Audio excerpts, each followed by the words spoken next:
full declaration of intent from our observatory, from OEDP, to put this webinar at the heart of the discussions in preparation for the annual conference. And I can also say to you, it's a very critical component of the future envisioning exercises that we are starting next month as inputs of our constituency towards the Summit of the Future that will take place in the United Nations. For us, the Summit of the Future cannot be disconnected from the SDGs.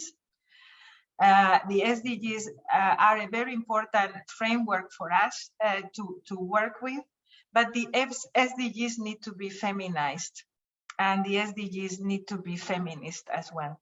I hope our discussions today can contribute to that. So thank you to Rio de Janeiro for putting this at the heart of the discussion. And thank you for having me in introducing the topic and sharing with you where it is placed in the rest of our dynamics. Adria, back to you. Thank you very much. Thank you very much, Emilia, for this introduction. So I really directly give the floor to Joyce Trindade, who's the Secretary for Women of the Rio de Janeiro Prefeitura. Bom dia a todos e todas aqui presentes. Meu nome é Joyce Trindade, estou como secretária de Mulheres da Prefeitura do Rio de Janeiro e vai ser uma honra receber todos vocês aqui na nossa cidade no mês de novembro, para a gente poder estar celebrando a democracia, mas principalmente pensando em estratégias para defender a nossa democracia.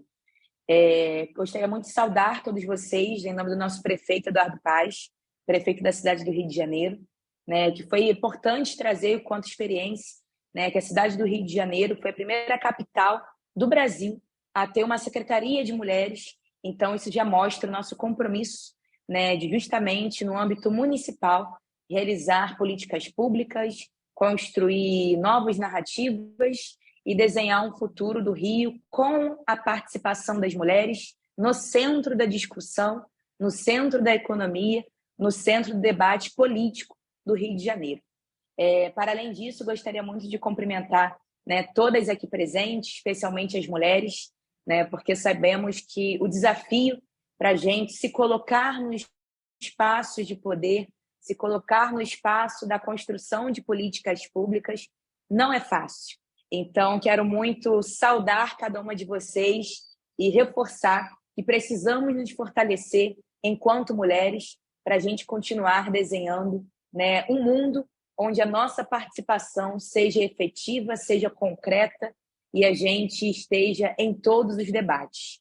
Eu sempre reforço muito em todos os lugares que eu vou, né, que a participação das mulheres é justamente estratégica na política e na política pública, porque só assim iremos romper com o ciclo da pobreza. Aqui no Brasil, especificamente falando, né, a pobreza e a questão de gênero é muito relacionada, onde a gente observa que as pessoas que passam fome, as pessoas que passam por necessidade, né, que passam por vulnerabilidade, em sua maioria são mulheres e principalmente mulheres mães. Então, se a gente não debater formas de democracia, formas de política pública, com a palavra maternidade, com a palavra mulheres, com a palavra gênero, em todo o debate, infelizmente, não iremos debater, não iremos construir um futuro mais equânime.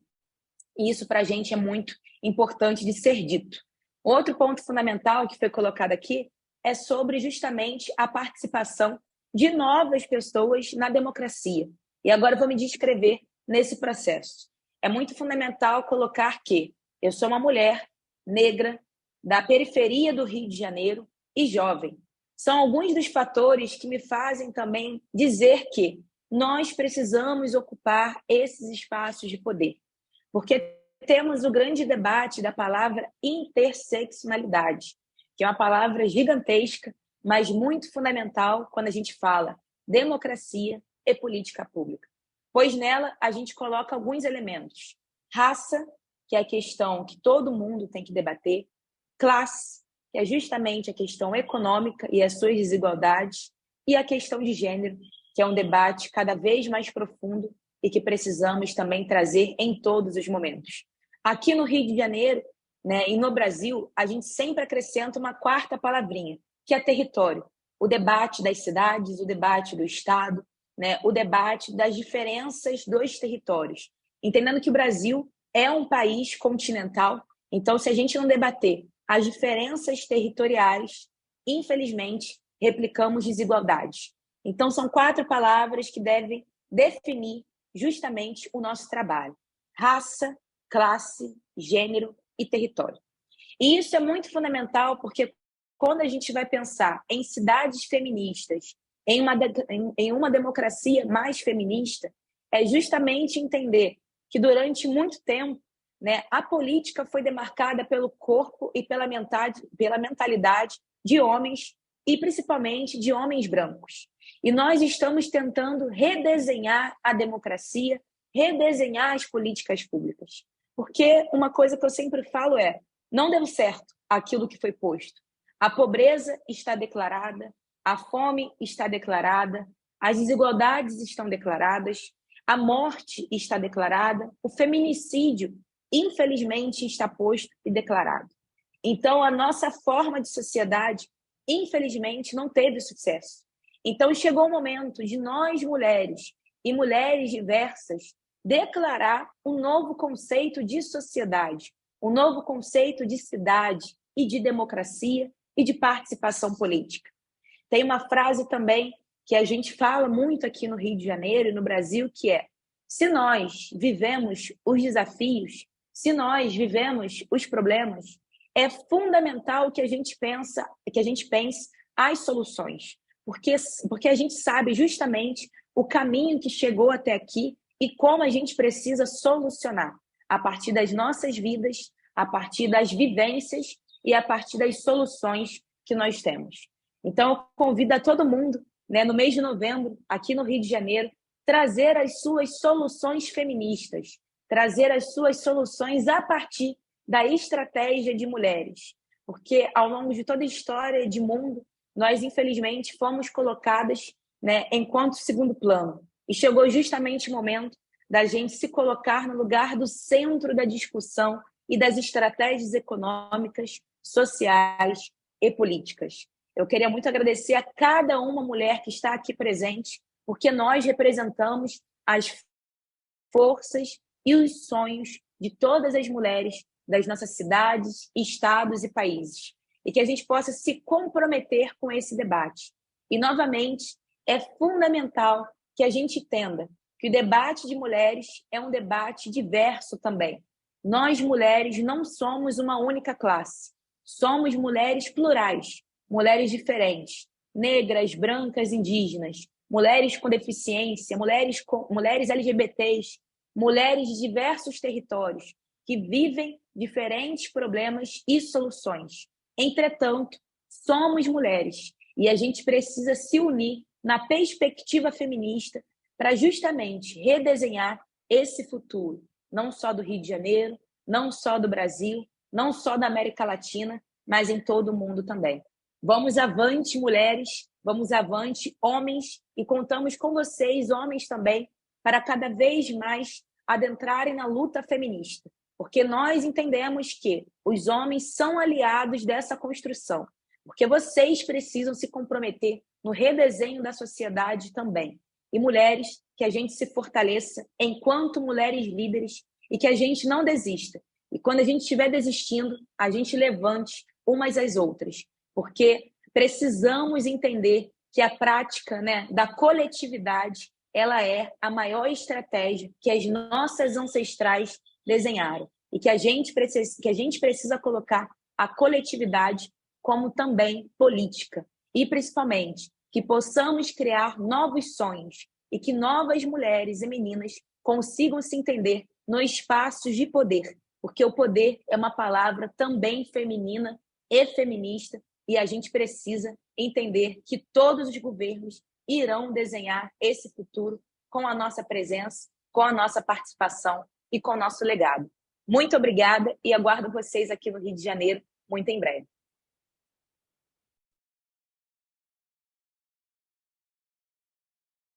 Muito obrigado, secretaria.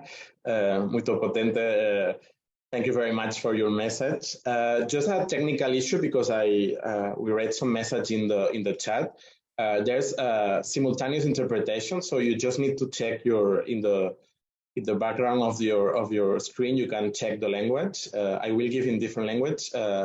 Bonjour, une question technique. Il y a, pour ceux qui n'ont pas encore compris, il y a l'interprétation simultanée. Donc, vous devez juste sélectionner la langue dans laquelle vous voulez écouter la langue. C'est en bas, il y a l'interprétation, un signal du monde, vous pouvez choisir la langue.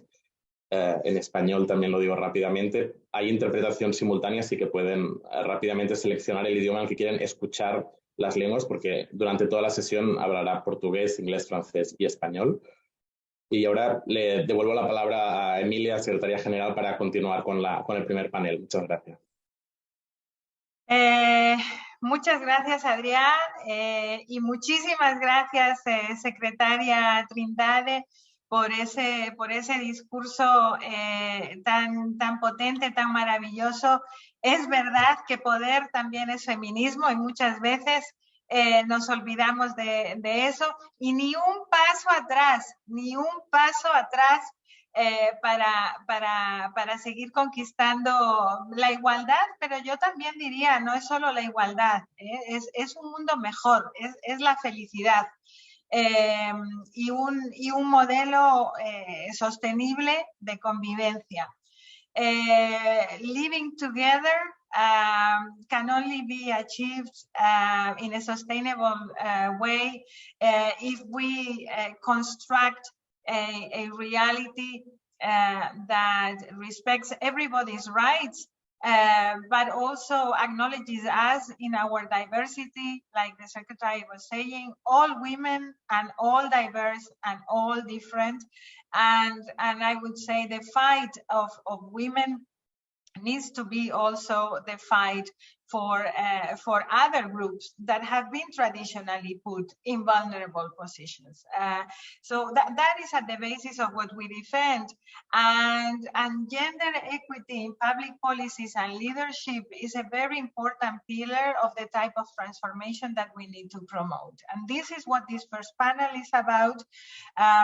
We will cover different aspects, but of course, renewing institutions, renewing the leadership of institutions.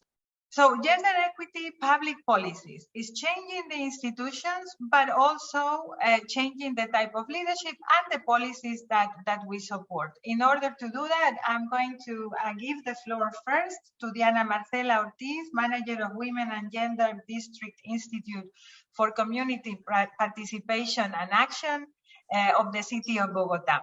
Adelante, Diana, un gusto tenerla con nosotros. A usted la palabra. Buenos días, muchas gracias. Mi nombre es Diana Marcela Ortiz Duque, gerente de Mujer y Género del IDPAC. El día de hoy quiero contarles lo que venimos haciendo desde la ciudad de Bogotá en cuanto a el tema de mujeres, que realmente es muy importante. El tema de mujer y género para nosotros es muy importante, y quiero contarles el salto histórico que ha dado Bogotá después de 481 años de fundación. Por primera vez la ciudad de Bogotá tiene la primera mujer alcaldesa. Nuestra alcaldesa Claudia López, quien en su administración ha tenido como una de sus prioridades, uno de sus ejes fundamentales, es a las mujeres. Por ello, bajo el gobierno de Claudia López, uno de los grandes logros que se ha dado es el tema del cuidado, el cuidado de las mujeres. Por ello, se han creado las manzanas del cuidado. ¿Qué son las manzanas del cuidado? Son una serie de servicios que se prestan en los centros de atención, en las infraestructuras que tiene a disposición la ciudad de Bogotá. Allí se están prestando unos servicios diseñados para la recreación, la formación, el estudio, empleabilidad para las mujeres cuidadoras, para esas madres que cuidan a sus hijos, que se dedican a cuidar a sus hijos permanentemente y que no tienen ninguna retribución económica por ese cuidado del hogar, que no solamente cuidan a sus hijos, que cuidan a personas con discapacidad, que cuidan a sus familiares, adultos mayores. Para estas mujeres se diseñaron estos centros de servicio y estas manzanas del cuidado, para que de allí puedan acceder a estudio, capacitación de empleabilidad, como lo mencionaba antes, y puedan tener la oportunidad de que personas especializadas bajo algo que llamamos el arte de cuidarte puedan tener la posibilidad de que mientras se capacitan tengan la posibilidad de que sus hijos o las personas que tienen al cuidado sean cuidadas también, reciban enseñanza, que reciban capacitación, que les ayuden con sus tareas, personas especializadas también para el cuidado, entonces que puedan tener ese descanso y que puedan también capacitarse para acceder a empleos, para acceder a nuevas oportunidades, porque realmente estas manzanas del cuidado están diseñados para mujeres en condición de vulnerabilidad. Entonces, les cuento también que se han inaugurado 17 manzanas del cuidado de las 20 en cada una de las localidades. Tenemos 20 localidades en Bogotá, ya se han inaugurado 17 manzanas del cuidado. Se espera que se inauguren las otras 3 manzanas para tener una cobertura en todas y cada una de las localidades. También hay 2 buses del cuidado que han aumentado sus servicios para atención y prevención de violencia en las manzanas del cuidado y se han prestado atenciones a 332.000 personas desde estas manzanas. Esta alcaldía también adoptó el compromiso de ponerse al día con las deudas que históricamente la ciudad ha tenido con nosotras las mujeres. Es por eso que a la fecha más de 230.000 personas han recibido atenciones. Bogotá realmente es pionera, no solo es pionera en América Latina por tener esa iniciativa de las manzanas del cuidado. No solamente es el reconocimiento nacional, sino el reconocimiento internacional por esta propuesta innovadora que le apuesta a las mujeres. De igual manera, el sistema cuenta con 2 unidades móviles, vehículos que se trasladan a las zonas rurales donde pocas mujeres tienen ese acceso. La administración también se ha encargado de generar nuevas oportunidades laborales para las mujeres capitalinas como parte de la estrategia distrital para apoyar a la población y aún más a la población con vulnerabilidad y poco acceso a los servicios de empleo. Por ello se han gestionado 70.000 empleos para mujeres, nuevos empleos para mujeres. Adicional a ello, quiero hablarles un poco del tema del compromiso que tenemos en nuestra administración en cuanto al tema de la paridad en las instancias de participación. Realmente desde el IDPAC venimos trabajando, fortaleciendo organizaciones sociales de mujeres e incentivando la participación de las mismas. Asimismo, queremos alcanzar la igualdad en el ejercicio del poder, en la toma de decisiones, en los mecanismos de participación y representación social y política. Esta es la meta para erradicar la exclusión de las mujeres. Nuestra premisa es redistribuir el poder entre hombres y mujeres, reconociendo la paridad en las instancias de participación y la paridad de género, la igualdad y la justicia en las instancias de participación. Asimismo, estamos promoviendo la paridad y otros mecanismos que garanticen el acceso al poder en los sistemas electorales, los derechos que tenemos las mujeres en esos sistemas electorales, a la votación, a escoger a nuestros gobernantes y a que nosotras mismas podamos gobernar, podamos también tomar decisiones en pro del Estado, en pro de nuestras mujeres, en pro de nuestros hijos. Asimismo, como una condición determinante de la democracia y una meta para erradicar la exclusión de las mujeres en la sociedad. Esto afecta realmente a las personas en condición de vulnerabilidad. El avance legal hacia la paridad se centra en dos regulaciones. Tenemos dos normatividades bajo las cuales estamos trabajando en este momento. Una de ellas es la Ley 581 de 2000 y la otra, la Ley 1475 de 2011. Estas dos leyes nos ordenan como mínimo que el 30% de la participación de las mujeres en las ramas del poder público y en la lista de cargos de elección popular, en las corporaciones públicas y en donde se elegirán como mínimo 5 curules. Adicional a ello, la participación incidente de las mujeres es uno de los principales retos de la política pública de mujeres y de equidad de género, que establece una garantía efectiva de los derechos de las mujeres que habitan la ciudad.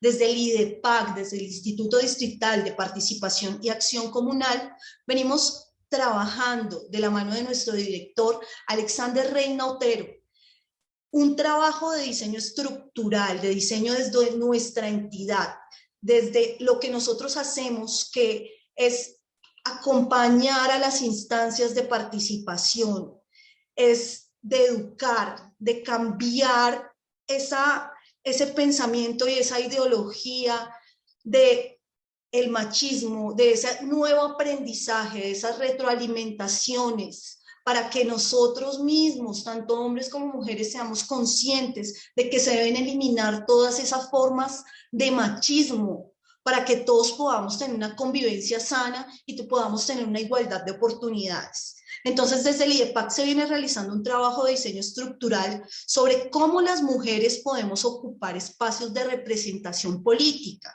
Es así como un 8.3% de las instancias de participación se reconocen como instancias que trabajan en temas de género. En este caso son 871 instancias, con las cuales se viene desarrollando un trabajo de concientización y capacitación a mujeres líderes. Tenemos desde el IDPAC una escuela de capacitación para mujeres. Gracias, Diana. Un minutito más. Gracias. Desde esta escuela de participación ofrecemos cursos y diplomados. Adicional a ello, desde el IDPAC venimos trabajando la prevención, reducción y eliminación de las violencias en los espacios de participación ciudadana. Desde allí hemos creado un pacto de no violencia contra las mujeres que han firmado más de 3.000 personas hasta el año pasado, para eliminar todas las formas de violencia contra las mujeres. Muchas gracias. Muchísimas gracias. Susana Gomez, we can hear you. That's okay. Now you are muted. Wonderful. These things happen live on Zoom. Muchísimas gracias, Diana, por esta presentación tan bonita y tan acertada sobre el papel que están jugando también las manzanas de cuidados en esa transformación más amplia, ¿no? Porque las manzanas de cuidado no solamente están teniendo un impacto en esas mujeres a las que se apoya en los cuidados, sino en sus familias, en los hombres y también en la totalidad de la percepción de la política pública de la ciudad de Bogotá. Those of us that had the pleasure to visit this initiative in Bogotá are well aware of the big role it is playing in the transformation of the city. So thank you, Diana, very much for this. And allow me now to go to Anthony Berthelot, Councilor of Nantes Metropole, in charge of international cooperation. The floor is yours.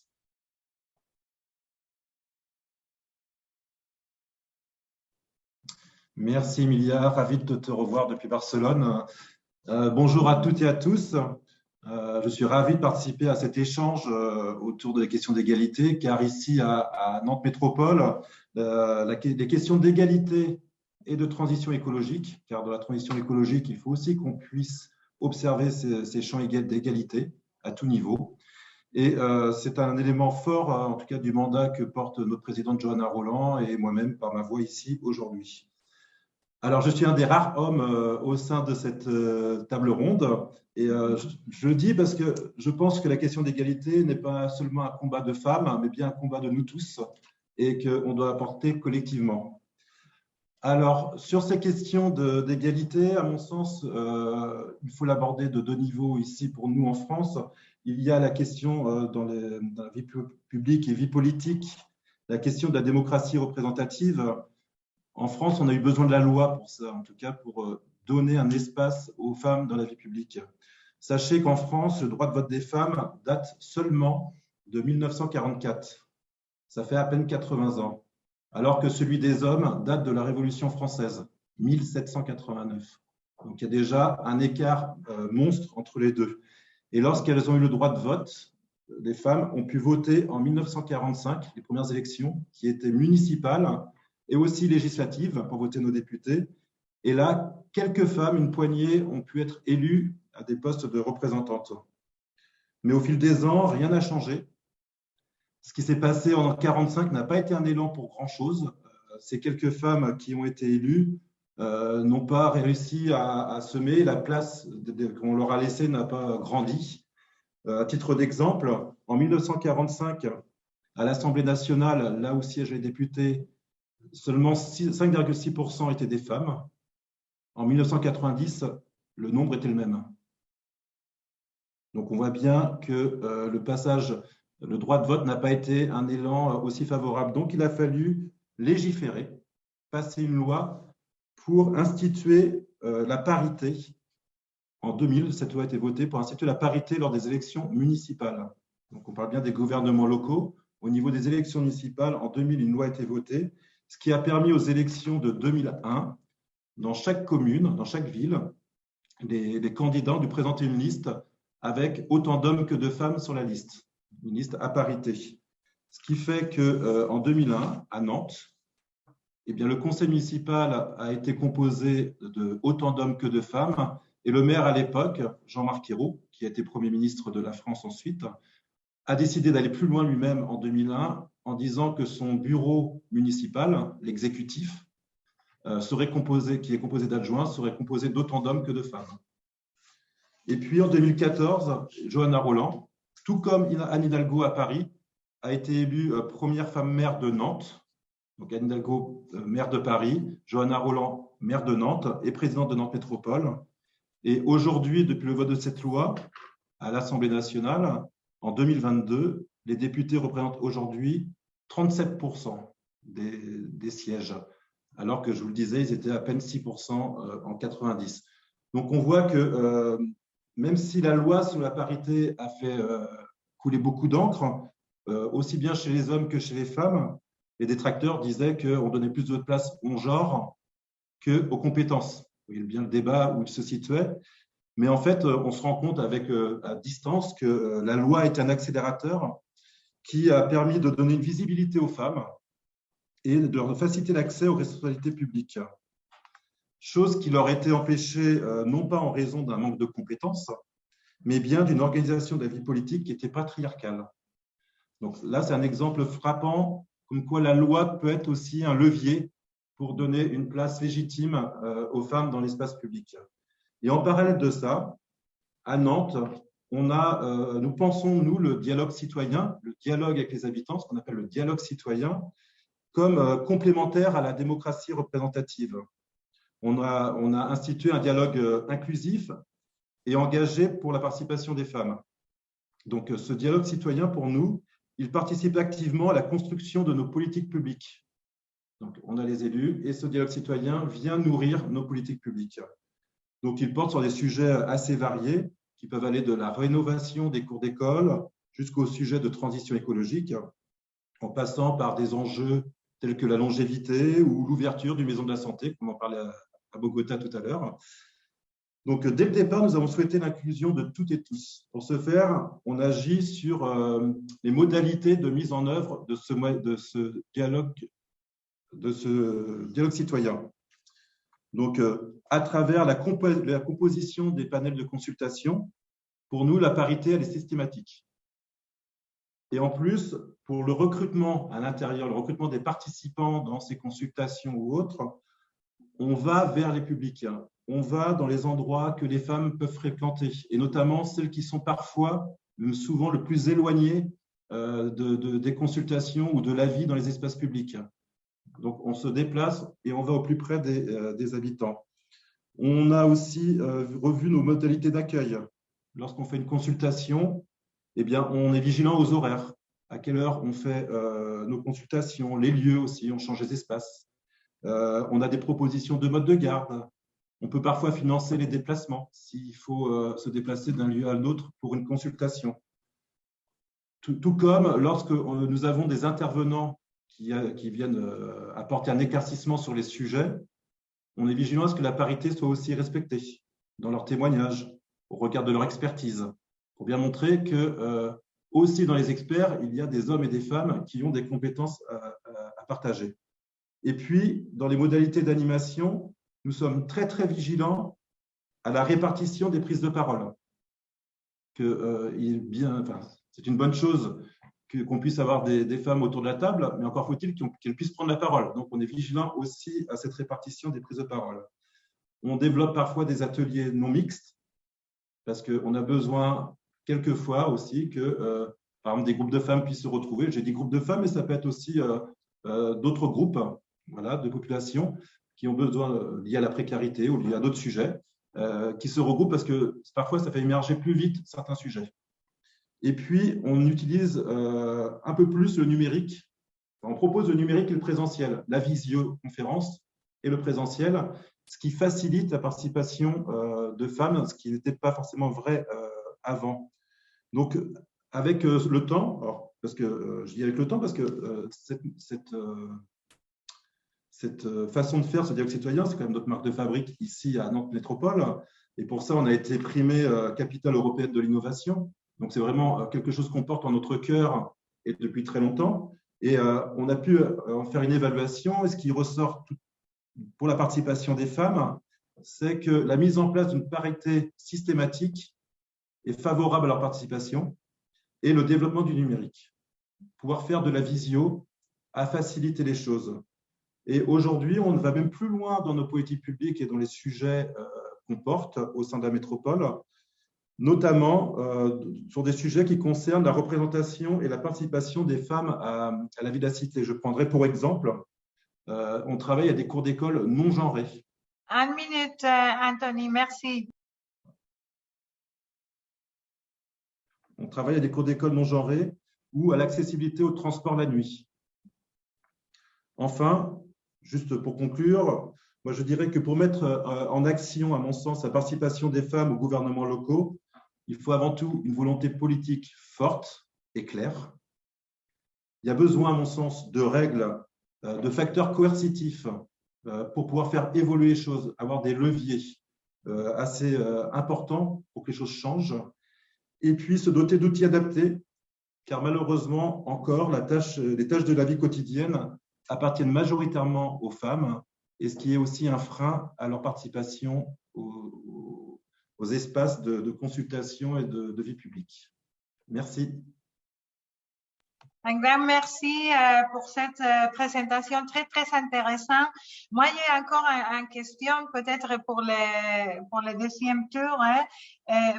Quels sont les défis? Parce que parfois, la parité, c'est pas la même chose que l'égalité, hein?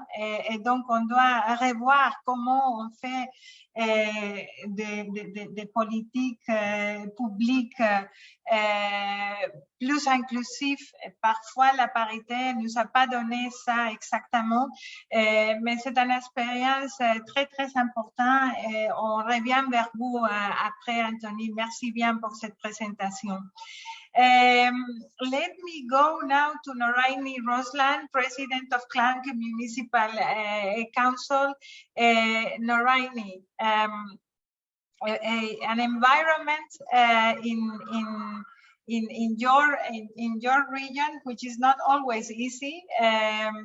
The leadership of women is something that we need to fight for everywhere, but it is funny because in the region where you come from in Asia Pacific, women have very strong roles.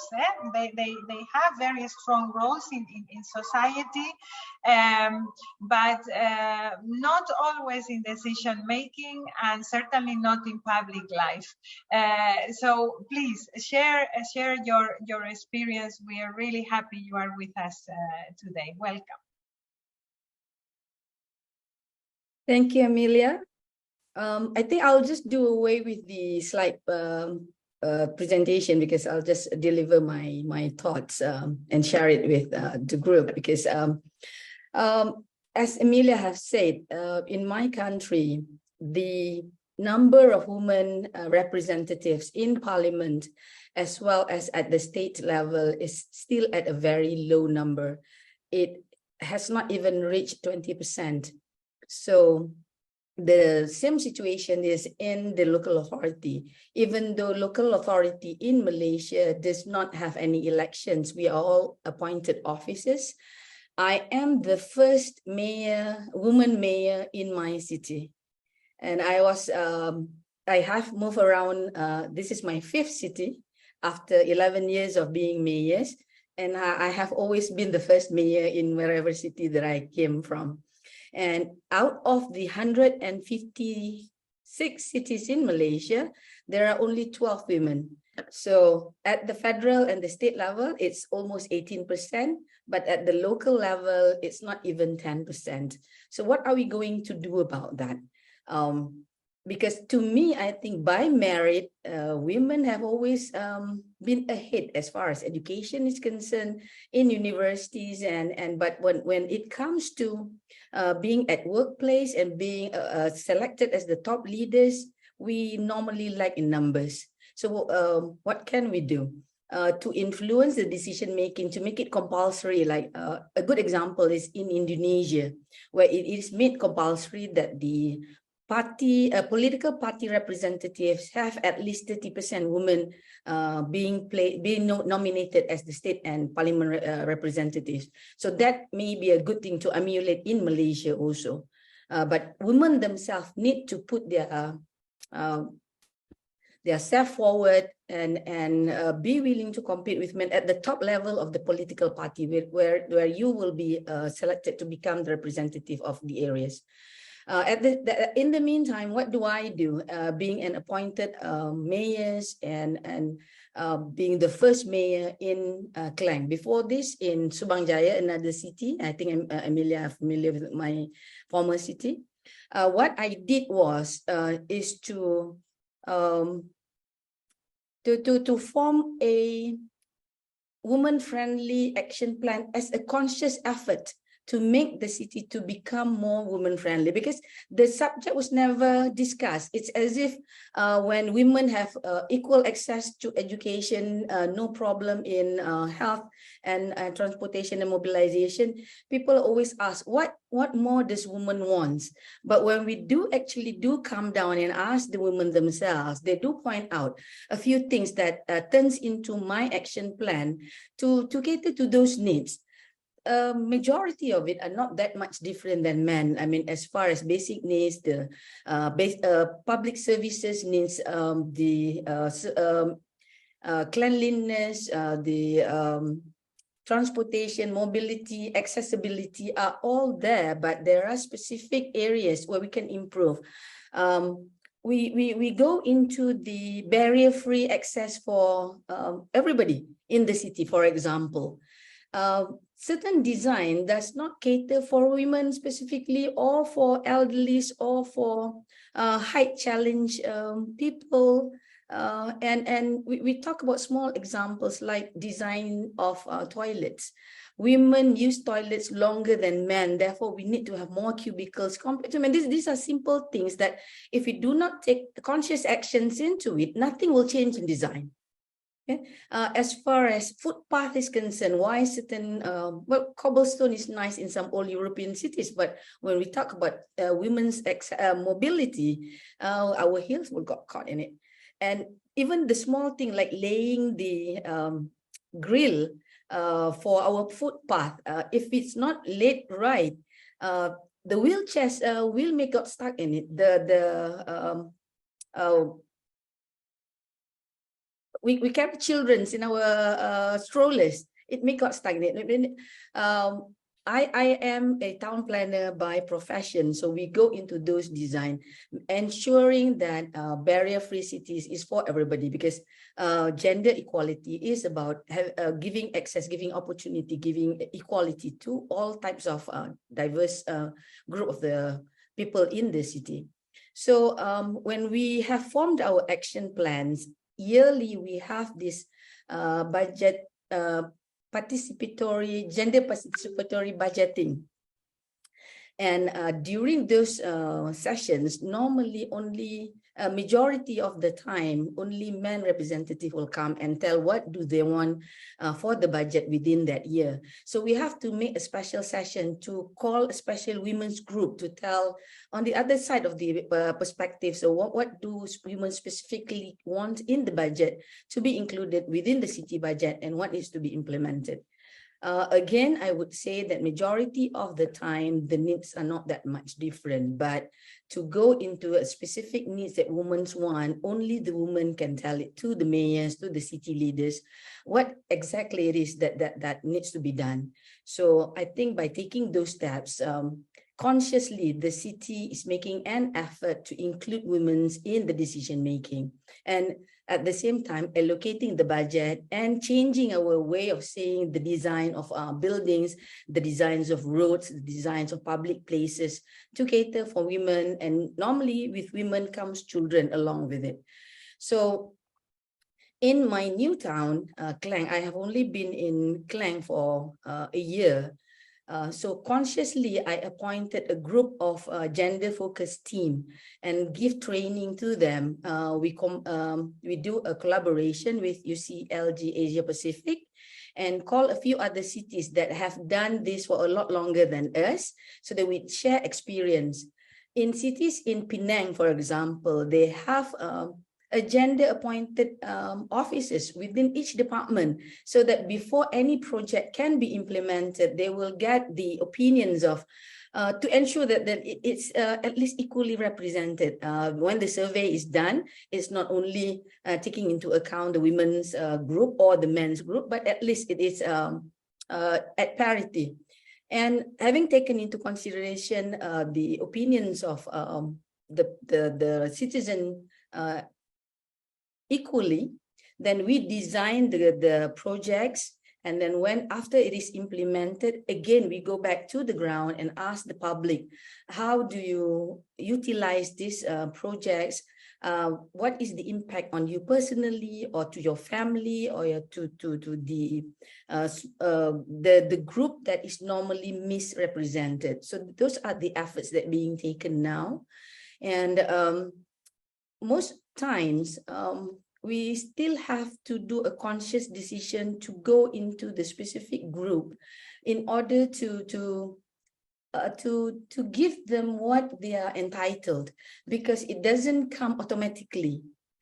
For example, community empowerment, especially in the groups that are normally marginalized, we do need to go down, and it's normally the women who are less able to care for their families at the bottom end of the economic group, and at the spectrum of socially challenged problems that they are having. So by consciously going to this marginalized group and consciously doing something for them, and including these programs, this mission into our action plan, incorporating it into our strategic plan, so that even though I'm not around as women mayors, that the policy will go on, because we do have a strategic plan that goes on for 5 years. At least I hope the programs that I'm doing now will be implemented later.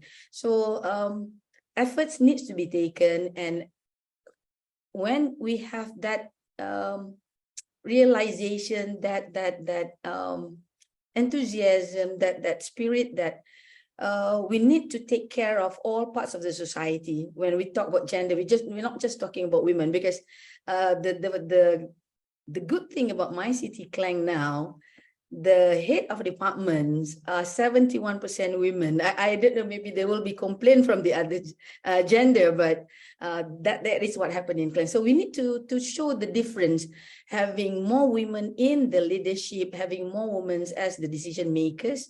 What do you do? And Emilia and ladies and gentlemen, I gladly announce that Klang has been chosen as one of the happiest city in Malaysia. We are one of the 10 happiest city in Malaysia. So maybe because that women are the leaders, or that we look into what other people's need instead of what normally goes on within the year-to-year budget. I don't know, but it happens. And at the same time, we maintain the 95% star rating that we have for all local authorities. So the standard is there, the happiness is there. What else need to be done? Two things that is my focus in this new city. 30 seconds, Norani. Yes. All right. So my focus now is on cleanliness and health. So again, who are the people that we talk to that will have a great impact on cleanliness around the areas? Women. And then to take care of the health, who do we talk to more to have a greater impact? Again, the women group is the one most responsive. So that's my sharing. Thank you very much.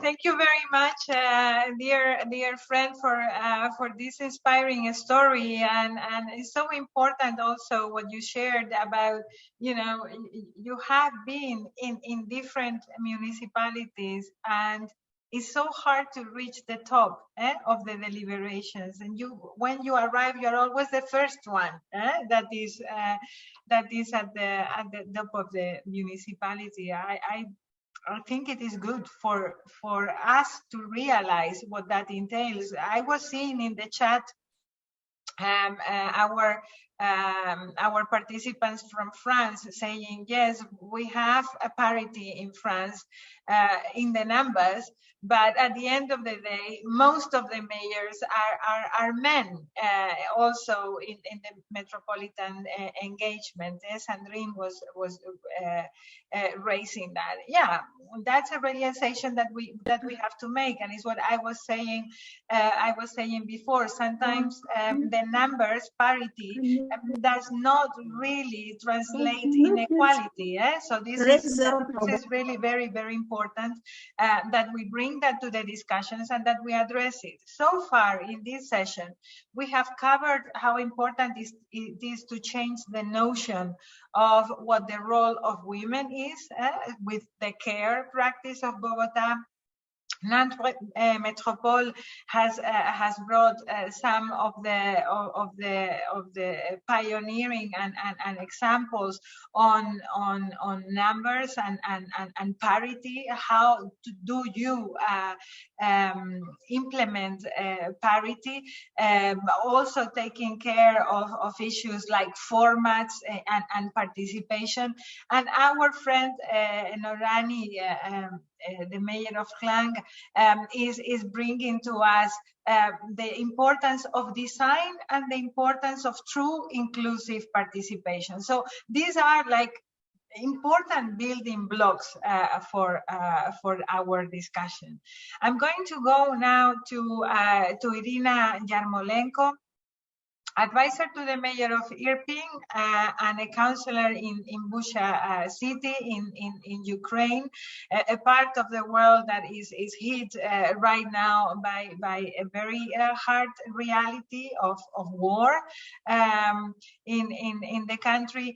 Iryna, we are first of all extremely grateful that you are with us. As always, we share our solidarity with you, with your people, and in particular the women of Ukraine that are facing this aggression and adversity. Iryna, the floor is yours. Good afternoon. Thank you very much for your great presentation. Currently, I'm head of the project for reconstruction, specifically Irpin, but we hope we are going to be a model of reconstruction of Ukrainian cities. And yes, I am a mother, I am a daughter, and I was escaping. I am currently displaced person in Europe because of the war.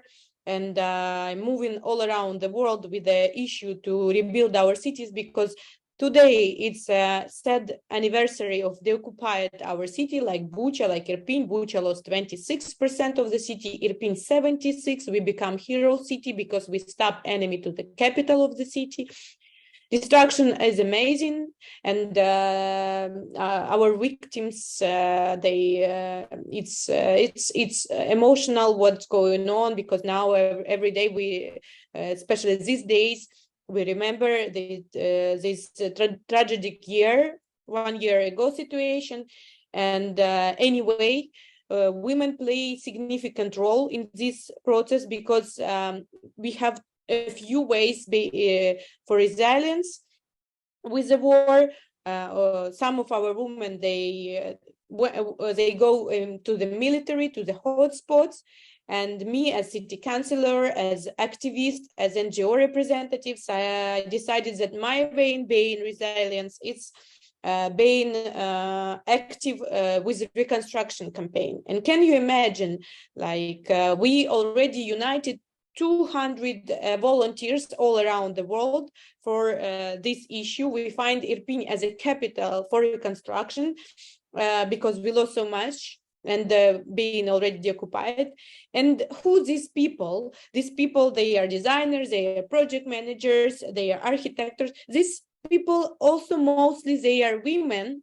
But the project management office, they are women of this project, women who are displaced person with their kids. But anyway, we united for this question. In any way, when we talk about rebuilding, we talk about rising ambition being sustainable, rising ambition being inclusive. We are rising ambition for gender equality in our cities. And for me, it's like a honor to highlight how important women can be during the processes of protesting and resilience to the war and to the different conflicts, because we understand that this kind of models of rebuilding the cities, they are important not just for people. Hopefully not a lot of countries will need that, but anyway, we have these climate changes, we have the situation in Turkey with the earthquake, and we believe women can and they should have a significant role in these processes. Thank you very much, Iryna. We hope as municipal movement, as organized local and regional governments, that we can contribute to the reconstruction of Ukraine. All of our support on that, and thank you for doing this work, because there will be an aftermath. And it will be important to put women at the heart of that aftermath and that reconstruction. And thank you also for bringing the link with other situations and other disaster zones, like the earthquake that just took place in Turkey and in Syria. Over there, our membership, and I see colleagues from UCLG MEWA that are at the heart of the actions. We are experiencing very difficult situations for women and girls. The humanitarian response does not usually take into account the very special needs of women and girls. From a health perspective, from a hygiene perspective, from all of these things that are very natural to our day-to-day life, to other types of special needs that we have in terms of security, etc. So it's very important to bring this to the discussion and to see this as part of the enhanced type of policies that we need to do at local level with a feminist lens, with the perspective of women, not only in numbers, but also in perspective. the differentiated type of policy that we need to promote. So thank you very much for this presentation. And let us now go to Laura Feister, Assistant Delegate to Equal Rights and the Fight Against Discrimination of Grenoble. The feminist fight is a fight also against all types of discrimination. That is why I think it's so important that we take it upon ourselves to, when we support the advancement of women, we look at it from a diverse lens that is not necessarily a binary lens, and that is also inclusive of all the groups that have been put in vulnerable positions. And discrimination for all kinds of reasons is at the heart of addressing the shift of leadership that we look for. You are very welcome, Laura. You have the floor. Merci, bonjour à toutes et tous. Merci pour l'invitation d'une part. J'aurais souhaité d'une part remercier ce que disait Madame la secrétaire d'État tout à l'heure, parce que c'est tout à fait juste sur la question de l'intersectionnalité. Et si je parle trop vite, n'hésitez pas à me dire, et si on m'entend pas non plus, parce que c'est effectivement pour Grenoble très important de prendre en compte les questions sociales, les questions de genre, les questions je peux penser à plein de choses, de formation, et ça fait partie aussi de la manière dont on peut autonomiser les femmes. Ça me fait penser à quelque chose d'important. Mon collègue de Nantes tout à l'heure parlait justement de la parité. On parlait de la difficulté en tant qu'élu pendant longtemps, et même encore aujourd'hui, à accéder à des postes, par exemple, pour devenir maire ou mairesse, qu'importe comment on souhaite le dire. Mais on a aussi une difficulté à mettre des femmes sur des postes clés importants dans les municipalités, et donc du coup sur des postes qu'on appelle très souvent en France régaliens, et pourtant c'est important de le rappeler et de faire en sorte justement que les femmes puissent accéder à ces postes-là aussi. J'aimerais parler de l'action grenobloise plus spécifiquement, avec notamment, nous avons décidé de mener un plan d'action comme beaucoup de villes dans le monde et en France aussi, un plan d'action où il y a un volet notamment plutôt ressources humaines, et du coup comment est-ce qu'on accompagne justement les femmes à casser le plafond de verre qui peut exister en France, c'est-à-dire à atteindre des postes élevés, des postes encore une fois clés, car malheureusement aussi dans les ressources humaines c'est le cas. Donc ça va passer notamment par la formation, hein, donc permettre à des femmes avoir conscience que ce plafond de verre existe, et aussi donner l'accès le plus possible à ces postes. On peut parler de ça, on peut aussi parler de la participation. J'ai entendu beaucoup de collègues en parler aujourd'hui. Pour nous, il est important d'avoir des actions spécifiques qui ont pour objectif de favoriser l'implication des femmes dans la vie locale. Donc ça peut être d'une part se réapproprier l'espace public, soit en modifiant l'espace public comme il a été créé. On parlait tout à l'heure des cours d'école dégenrés, on peut aussi parler des places, ce que nous on appelle des places aux enfants, donc c'est-à-dire devant les écoles, faire en sorte que ces rues soient piétonnisées, donc accessibles aux enfants de manière le plus OK possible, et aussi réfléchir à comment est-ce qu'on ne genre pas spécifiquement ces lieux-là, de manière à ce que chacun et chacune puisse prendre l'espace nécessaire et qu'il lui faut et qui lui est dû. On peut aussi parler de l'importance de rendre sa dignité et leur dignité aux femmes. Pour moi et pour l'équipe municipale à Grenoble, c'est quelque chose de très important. Je suis désolée, je suis dehors et il y a beaucoup de vent, donc j'espère qu'on m'entend toujours. Du coup, voilà, la question de la dignité, ça passe aussi d'une part par une question bien évidemment financière, mais aussi de dignité tout simplement face à la propreté. Par exemple, on peut voir qu'en France, la précarité menstruelle est forte, et d'ailleurs pas qu'en France malheureusement. C'est pour ça qu'on a décidé, en lien avec l'État notamment, d'installer des distributeurs de protection périodique dans la ville de manière gratuite, bien évidemment, qui sont mis à disposition gratuits, afin que justement chacun et chacune puisse accéder à ces protections qui sont nécessaires à la dignité, et justement derrière pouvoir, par exemple, si on est une femme SDF, une fois qu'on a réussi à récupérer un peu de dignité, réussir à peut-être se réintégrer à l'intérieur d'un chemin de parcours pour sortir de ces fragilités-là. Je pense à ça, mais je pourrais penser au ce qu'on a appelé aujourd'hui le plan Angela, qui est sorti le 8 mars dernier, donc le 8 mars, il n'y a pas si longtemps que ça. C'est un plan national et à Grenoble, nous avons décidé de mettre en place quelque chose de spécifique, c'est-à-dire de former tous les bars aux questions de violences sexistes et sexuelles.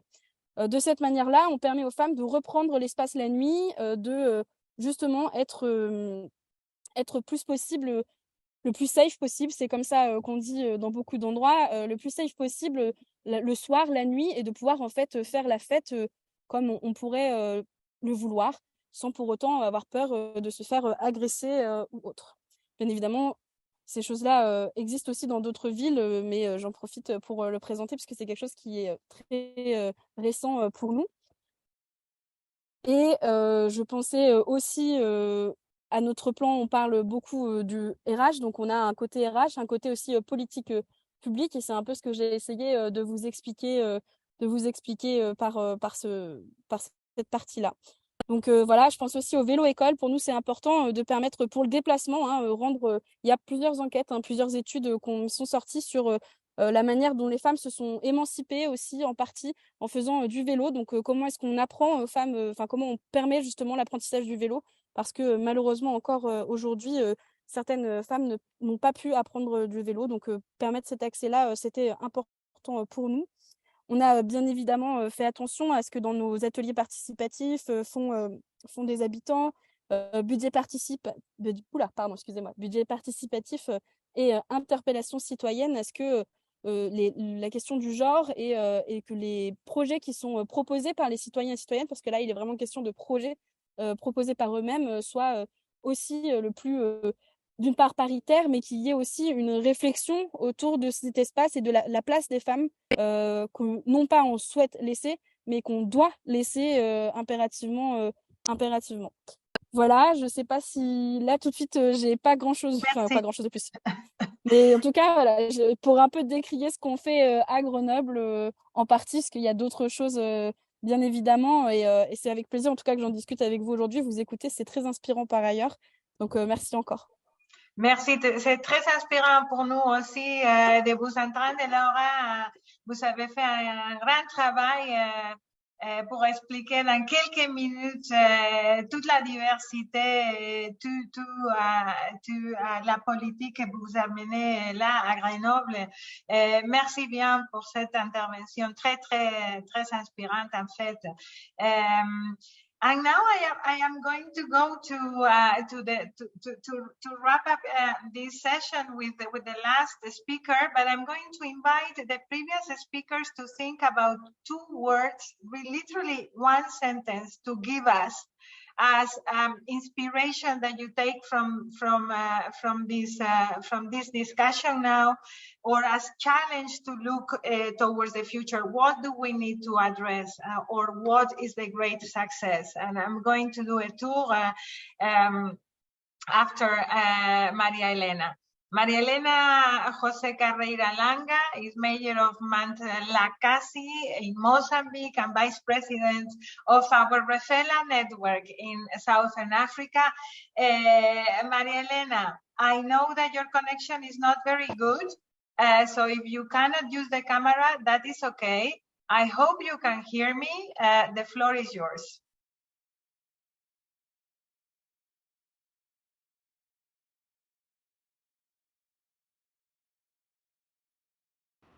María. Ahí está. María Helena, adelante. Todos e a todas.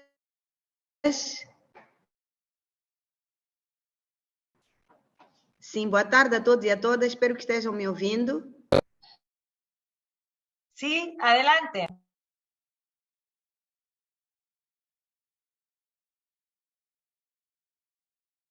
I think there is a delay. So I'm not sure that this will work. Conseguem me ouvir? Boa tarde. Conseguem?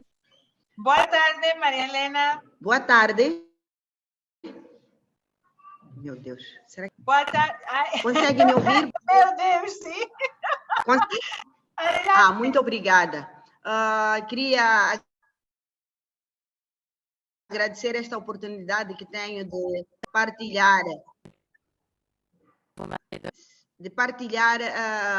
sobre a nossa experiência em Mandlakazi, dizer que temos trabalhado no sentido de aproximar mais as mulheres a todo o nosso programa de governação.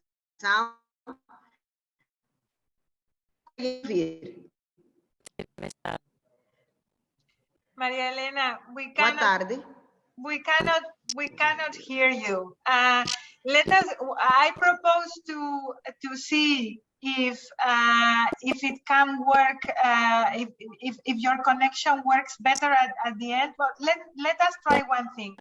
Can you put your camera off and see whether we can hear you a bit better? If not, let us see if we can put you in the second panel.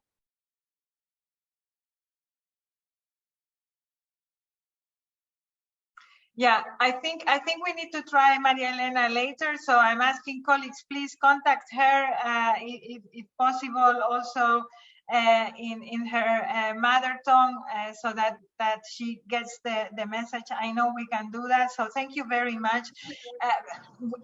We will try. Mais uma vez, boa tarde. Boa tarde. Desculpem, estou com problemas de conexão. Agora conseguem me ouvir? Sim. Muito obrigada. Queria agradecer por esta oportunidade que nos é dada de partilhar sobre as experiências de Mandlakazi. A questão da participação da mulher é um grande desafio neste momento e, como presidente do município de Mandlakazi, optamos por uma governação participativa e inclusiva. Neste sentido, criamos diversos fóruns de participação, incluindo um fórum de participação da mulher, que é um espaço onde as mulheres podem apresentar as suas preocupações, participar, aliás, na planificação das atividades municipais, chamar-nos a atenção sobre questões que não estejam a ocorrer a contento da comunidade. Este Fórum de Participação da Mulher envolve representantes de todos os estratos sociais da nossa sociedade, envolve representantes de cada um dos bairros municipais, o que faz com que todas as mulheres, ao nível do nosso município, tenham um contato permanente com a direção do nosso município. Representantes deste Fórum de Participação da Mulher reúnem-se periodicamente, de modo a trazer aquelas que são as preocupações, trazer aquelas que são as suas ideias sobre o processo de desenvolvimento da nossa autarquia. Fazem ainda parte do processo de planificação das nossas atividades. Em cada último trimestre do ano anterior, nós reunimos com diversos fóruns de participação. Temos o Fórum de Participação da Juventude, o Fórum de Participação do Cidadão, o Fórum de Participação da Criança, o Fórum de Participação da Mulher, e todos esses trazem aquelas que são as suas ideias em relação ao processo de desenvolvimento da nossa autarquia. Sentimos que, finalizado o nosso plano, consegue agregar aquelas que são as ideias tanto dos homens como das mulheres, da juventude e da criança. Ao longo do ano, temos sessões de avaliação do desempenho do município, onde este fórum também tem a sua voz sobre aquelas que são as atividades municipais. Já tivemos algumas mudanças no nosso desempenho derivadas desta voz que nós damos às mulheres. Por exemplo, nos nossos mercados, nós tínhamos bancas onde a mulher ficava exposta, mas de um período para cá, conseguimos mudar o formato das nossas bancas, de modo a que a mulher tenha mais segurança e se sinta mais protegida no seu local de trabalho. Fizemos com que todos os nossos eventos eleitorais tivessem uma participação de 50-50, metade homens, metade mulheres. Aliás, No meu município, nós temos membros dos órgãos municipais, 50% mulheres, 50% homens. O nosso desafio é que tanto homens como mulheres tenham as mesmas oportunidades ao longo do processo de governação da nossa autarquia. Temos trabalhado não só na nossa autarquia, mas também incentivando os outros municípios, a rede de mulheres autarcas, o próprio governo, no sentido de que se melhore a nossa legislação, para que a própria legislação já venha garantindo a participação da mulher, o que seria mais fácil se tivéssemos, antes dos atos eleitorais, a obrigação dos partidos políticos apresentarem as listas obedecendo ao processo zebra, que é homem, mulher, homem, mulher, homem, mulher, assim dando oportunidade a todos para o processo de desenvolvimento. Na nossa autarquia é visível e é obrigatória a participação das mulheres no processo de desenvolvimento. Queremos que tudo quanto fazemos tenha o aval de tanto das mulheres como dos homens. Fazemos com que estes estratos todos participem não só na avaliação, mas também na monitoria das nossas atividades. Isso nos ajuda a ter uma certa cumplicidade com os nossos munícipes, nos ajuda a ir de encontro àquela que é a vontade, tanto de homens como mulheres. Se nós estamos a falar da questão da igualdade de gênero, estamos a falar da questão do empoderamento da mulher, é necessário que, como município, possamos dar espaço a esta mulher para dar as suas ideias, para dar aquela que é a sua opinião sobre o processo de desenvolvimento. Oxalá todas nós pudéssemos caminhar assim, pudéssemos trazer cada vez mais mulheres para cargos de tomada de decisão, pudéssemos compartilhar cada vez mais entre nós, as mulheres, experiências que pudessem fazer com que a mulher, não só ao nível do meu país, do meu município, mas ao nível de África, ao nível de todos os continentes, pudéssemos nos erguer e dizer: mulheres, nós aqui estamos e fazemos parte deste mundo, não por vontade própria, mas porque a natureza assim quis. O mundo não é feito apenas de homens, é feito de homens e mulheres, e nós temos que dar a nossa participação e comparticipação. Muito obrigada. Muito obrigada, Maria Helena. I'm so happy that we managed to have you in this call, because it has been a very, very inspiring presentation, and it shows how important it is to conceive participation as the core of the kind of policy making processes that we develop, and the kind of difference it can make. I am convinced that if we put participation at the center, and if we specifically cater with specific methodologies for the different groups, we can truly make a difference in the kind of policies that we will put in place and promote. Well, you will agree with me, it has been a very diverse, very inspiring panel. I have promised to give the floor to the previous speakers for 1 or 2 words on inspiration or challenges that they perceived. I hope that you can base it on things that you have heard from other speakers. And let me start with Diana. I will go to Anthony, then Norani, and then Iryna, very quickly. Diana, 2 conceptos que te llevas o que quieres dejar en esta mesa. Gracias, Emilia.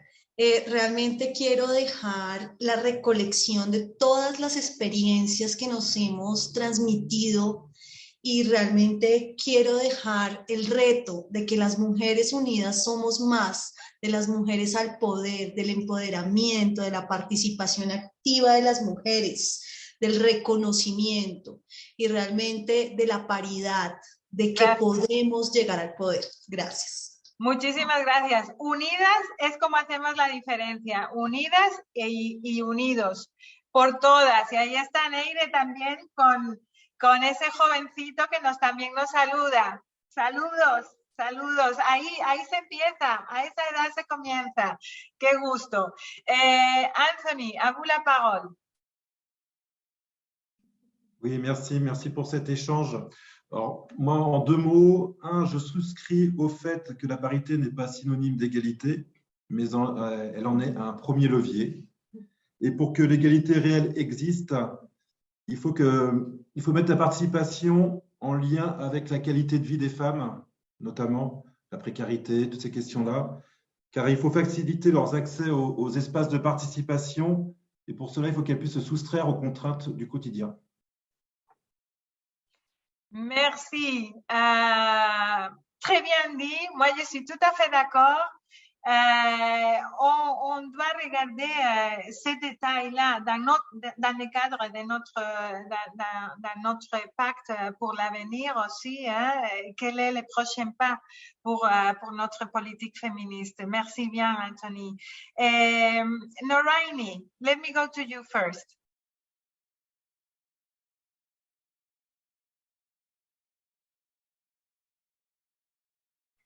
Noraini, can you hear me?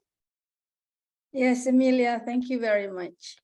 I believe that consciously putting the policy that is pro-women, that is having feminist aspect of the city management, of the city leadership, putting it into the plans and implementing it consciously, having a detailed action plans together with whatever that we have decided in the policy of empowering women, of ensuring that women participates in all walks of our city lives, having the opportunity to be together.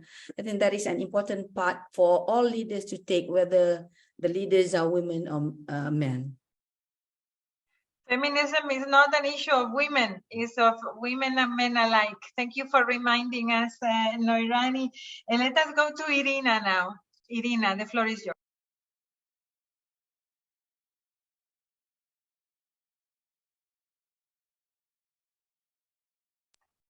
I don't see Iryna. Let us go to Laura.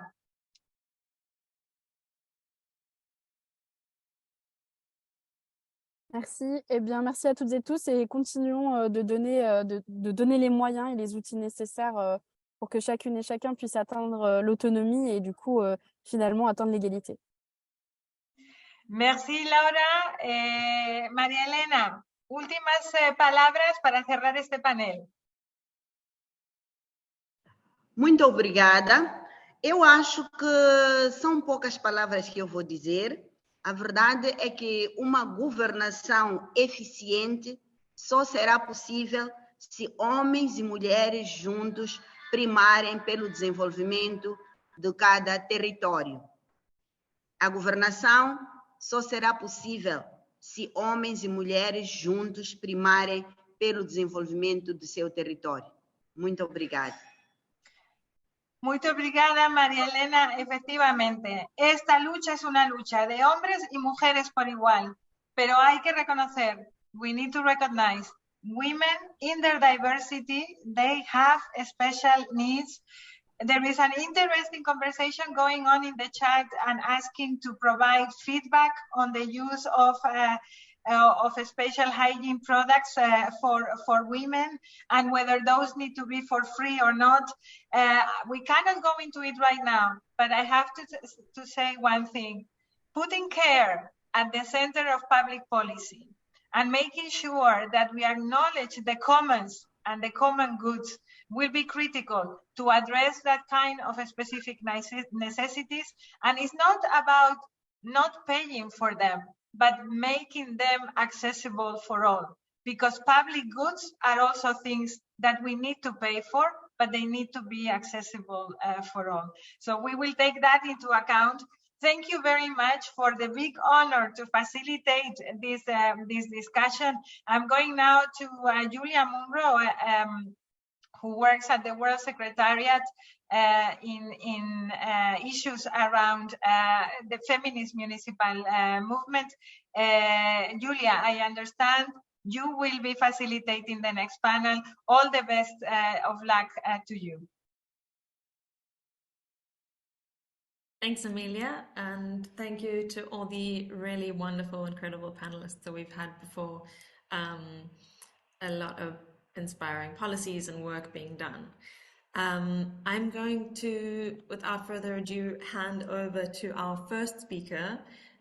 The second panel speaks about best practices and looks at case studies towards local feminist participatory democracy. So really getting into some of the more practices of what is being done in the cities and territories. I'm going to hand straight over to Heloisa Gomez Aquino, who's the Coordination of Policies for Women in the City of Sao Paulo, along with Luan Santos Araujo, Coordination of Open Government in the City of Sao Paulo, who will be speaking together from the point of Sao Paulo. Over to you, thank you.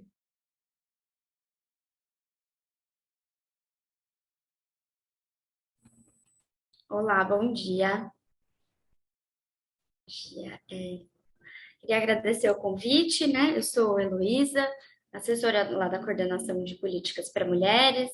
Estou a convite da equipe de Governo Aberto para falar um pouco sobre as relações entre a participação social e a perspectiva de gênero aqui na Prefeitura de São Paulo, né? A trajetória da rede de serviços de mulheres aqui em São Paulo, nós temos mais de 6 milhões de mulheres aqui no município, ela é diretamente ligada com a atuação dos movimentos feministas e das demandas das mulheres na cidade, e no Brasil como um todo também. Então, por volta dos anos 80, início dos anos 80, diante de alguns casos emblemáticos de violência que a gente verificou no Brasil e em São Paulo, foram inauguradas na cidade a primeira delegacia dos direitos das mulheres e o primeiro serviço especializado de atendimento a mulheres do Brasil. Esse equipamento público, que até hoje é chamado de Centro de Referência da Mulher, oferece um atendimento integral para as mulheres em situação de violência e segue um modelo que era um modelo oferecido pela sociedade civil por meio das organizações dos movimentos de mulheres.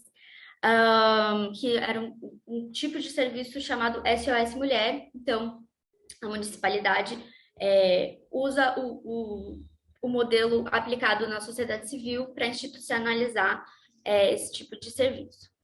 Além desse equipamento, acho que é interessante citar que o campo das políticas para mulheres também é diretamente associado com a participação social, porque a aprovação da nossa legislação de proteção das mulheres, a Lei Maria da Penha, é diretamente ligada com a atuação dos movimentos organizados de mulheres, no processo de advocacy dessa pauta nos ambientes institucionais, federais, depois do Brasil ter sido responsabilizado pela negligência no caso de uma mulher que sofreu uma violência aqui no Brasil.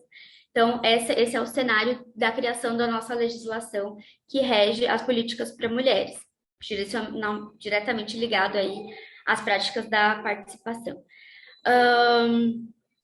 Além disso, acho que é interessante a gente falar que gênero e políticas para mulheres são necessariamente conectados com a atuação do movimento feminista brasileiro e do movimento de mulheres aqui da cidade de São Paulo, seja quando elas participam pressionando somente da sociedade civil os governos a oferecerem serviços integrais, preparados para receber demandas de mulheres, que não as revitimizem, que não as coloquem em um lugar de julgamento, tanto nos locais, né, da sociedade civil, por meio das pressões sociais, quanto pela participação organizada dessas mulheres nos espaços de participação institucionais. Então, na cidade, a gente tem um Conselho de Políticas para Mulheres, que é atuante desde 2016 e que traz as pautas das políticas para as mulheres. Além disso, a cidade e o Brasil como um todo, mas a cidade tem uma cultura de conferências municipais de políticas para mulheres, que inclusive são os espaços em que são criados as diretrizes municipais para o atendimento. Então, O primeiro plano de políticas para mulheres, que foi publicado em 2017, foi fruto da 5ª Conferência de Políticas para Mulheres, que trouxe as mulheres do município debatendo em 32 espaços, e depois em 16, e depois em 4 espaços, de forma mais participativa possível, para que isso resultasse num plano municipal construído totalmente de forma coletiva e considerando as demandas das mulheres. Então, né, ao longo desses 40 anos da nossa história, que começa nos anos 80, a nossa rede de serviços, ela chega num patamar em 2023 que oferece para as mulheres uma rede de 52 serviços de políticas para mulheres, aqui oferecidos pela prefeitura. Além desses, a rede é composta por serviços das áreas de segurança, das áreas de saúde, de atendimento, de acesso à justiça. Então, em São Paulo, a gente tem 9 delegacias das mulheres, a gente tem núcleos de promoção, proteção e defesa dos direitos das mulheres oferecidos pelo Ministério Público e pela Defensoria Pública do Estado de São Paulo. E os nossos serviços, né, os serviços oferecidos diretamente pela prefeitura, são esses 52 que eu citei, eles são 29 serviços de demanda espontânea, né, serviços abertos para as mulheres, para que elas possam acessar de forma espontânea e receber os encaminhamentos para as difusas demandas que elas nos apresentam. E desses 52, além dos 29, nós temos 23 serviços que são voltados para o acolhimento de mulheres e seus filhos menores de 18 anos em demandas que envolvem a necessidade de serem acolhidas para superar situações de violência. Esses serviços eles são oferecidos tanto por Direitos Humanos, nossa secretaria, quanto pela Secretaria de Assistência e Desenvolvimento Social. São muitas as políticas nesse campo, mas a gente escolheu falar sobre a rede de atendimento pelo tempo. Agora eu vou passar a palavra para o Luan, que é meu colega, vai falar um pouco mais sobre governo aberto. Obrigada. Bom dia a todas e a todos presentes nesse webinar. Meu nome é Luan e atualmente faço parte da Coordenadoria de Governo Aberto de São Paulo, que atualmente representa São Paulo dentro do IDP. Mas o que governo aberto tem a ver exatamente com o tema desse webinar? Tem a ver com bastante coisa. Bem, costumamos dizer que os 4 pilares de governo aberto são a transparência, prestação de contas, o uso da inovação e tecnologia e o fomento da participação social. Dentro desse último pilar, acreditamos que a igualdade de gênero na representação de participantes é essencial e é assim estimulada de várias formas dentro da Prefeitura de São Paulo. Uma dessas formas é através da paridade de gênero dos conselhos participativos municipais, que é regulado por uma lei de 2013 e um decreto de 2015, que acaba estabelecendo que nos conselhos de controle social da cidade deverá haver uma reserva de no mínimo 50% das cadeiras para as mulheres. E para dar melhor visibilidade a esse mecanismo de paridade de gênero dentro da cidade, a nossa equipe de Governo Aberto está elaborando uma nova edição do Governo Aberto Recomenda, que é uma iniciativa da Coordenadoria que busca tratar de assuntos relativos à agenda de Governo Aberto, através de guias temáticos.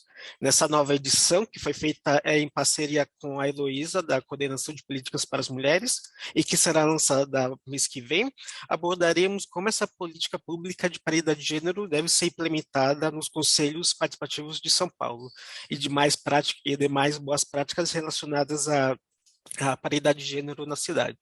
Dito isso, encerro a apresentação de São Paulo e passo a palavra para o próximo apresentador desse webinar.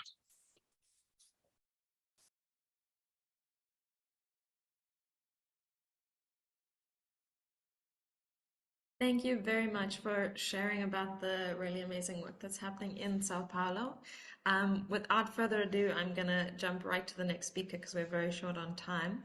Our next speaker is Gladys Ote Ado Ase, and she's from the Adentan Municipal Assembly and also the president of the Ghana's Women's Caucus of REFELA. Over to you, Gladys.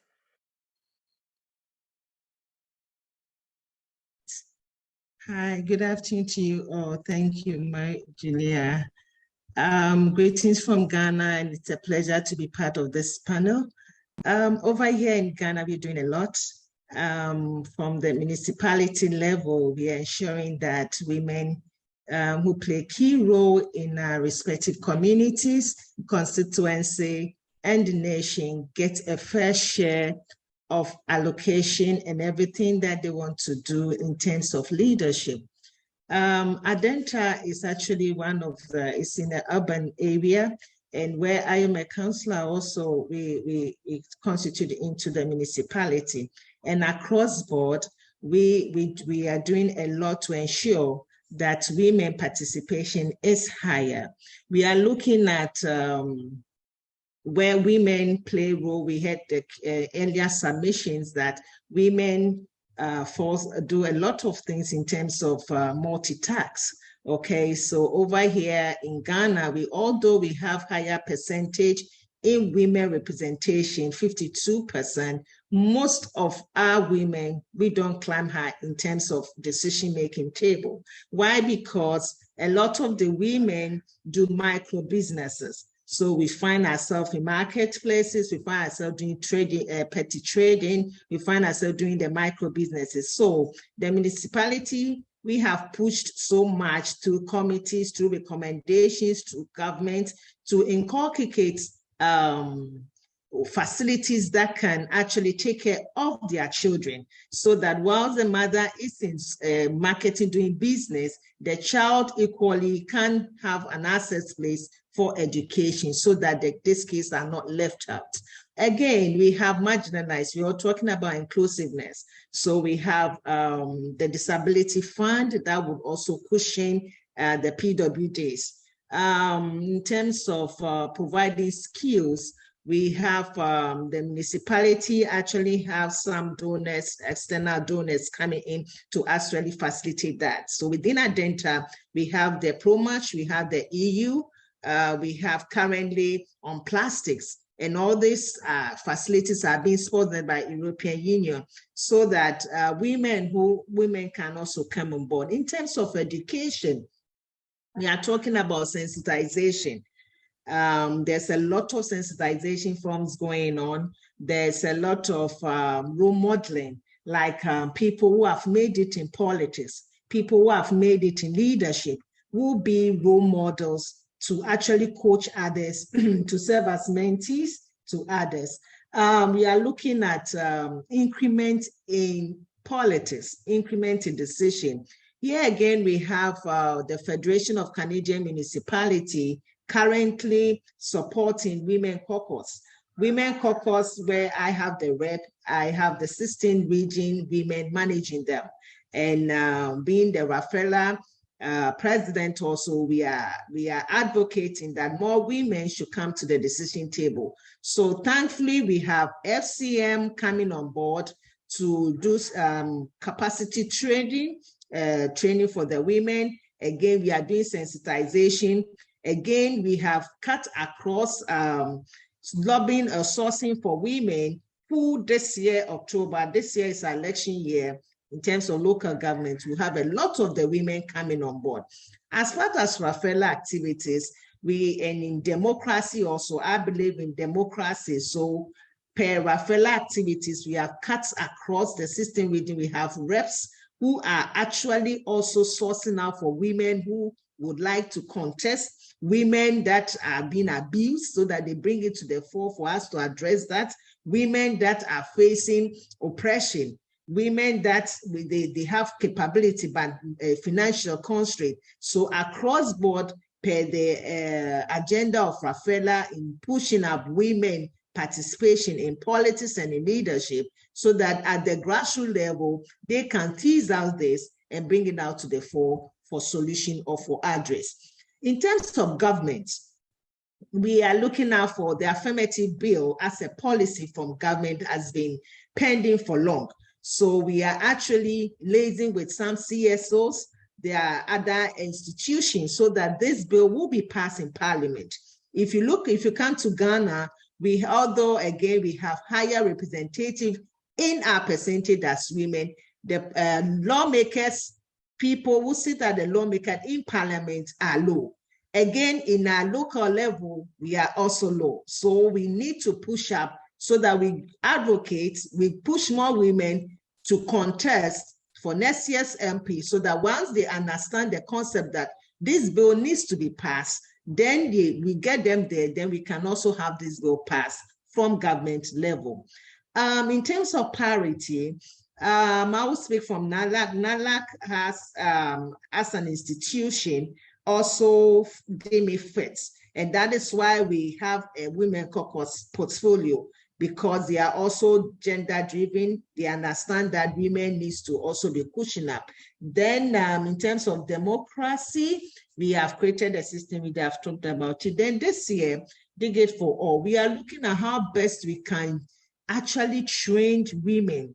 We said we are actually how we can also push them to, you know, over here, practically most of the women use the non-smartphones, okay? So to keep abreast with technology, to keep abreast with information, it's actually low.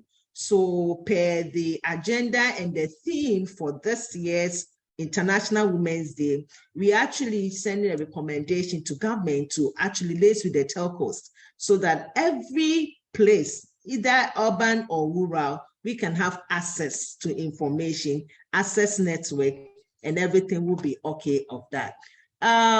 Yeah, so gradually we are pushing and we are advocating that women play very key role in terms of whatever thing that is imbued in us. And I think it's our time that we come out with it, we unleash with it, we get to the decision table so that women representation in the decision table will rise high. Thank you. Thank you so much, Gladys. It's been great to hear about your work in a Denton Municipal Assembly. And you covered so many topics from sensitization and mentorship, parity, women's political participation, technology, very comprehensive. I'm going to hand now over to Louise Jean-Albert, who's from the Institute for Dialogue and Citizen Participation. Thank you.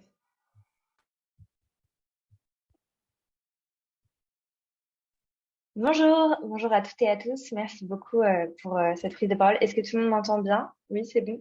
Ok, super, génial. Alors, Louise Jean-Albert, du coup, je travaille à l'Institut de la concertation et de la participation citoyenne. La petite spécialité, c'est qu'on n'est pas du coup une collectivité ou un territoire à proprement parler. On est une association qui s'est fondée il y a 15 ans maintenant et qui regroupe des praticiens et praticiennes de la participation citoyenne. Donc, ça veut dire des personnes qui travaillent dans le secteur de la démocratie participative à titre d'élus, de consultants-consultantes, d'agents de collectivité, de chercheurs-chercheuses. Voilà, on travaille sur des sujets qui sont élus par nos membres. Et donc, depuis 2 ans, on travaille sur la place du genre dans les questions participatives. Et donc, avec des animatrices de concertation, des animateurs, des élus et des participants et participantes. On s'est lancé dans le chantier en 2021 et je viens aussi aujourd'hui vous présenter une expérience sur laquelle on s'est lancé il y a 1 mois et demi, mais qu'on avait déjà commencé à construire en fait dès le départ. C'est l'écriture d'un guide de la participation en faveur de l'égalité femmes-hommes.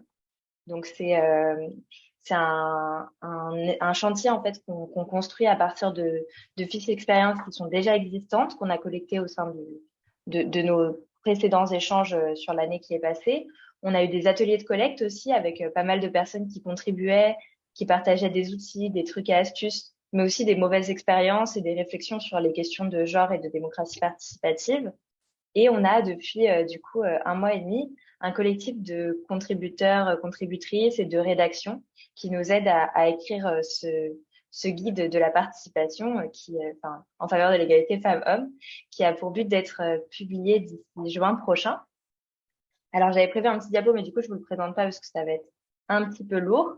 Mais pour vous faire un petit point un peu de ce qu'il y aura dans ce guide, et c'est des choses qui font pas mal écho avec tout ce qui a été abordé précédemment par l'ensemble des collectivités présentes. On a du coup 8 fiches qui vont être mises en place dans ce guide.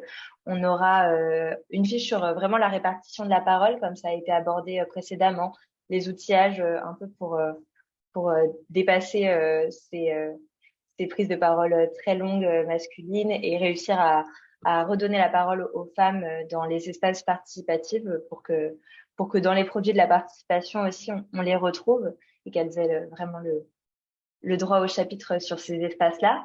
On a une autre fiche sur le choix de la disposition des salles, le choix des espaces aussi et comment ça peut avoir un impact. On a aussi un truc sur les tribunes.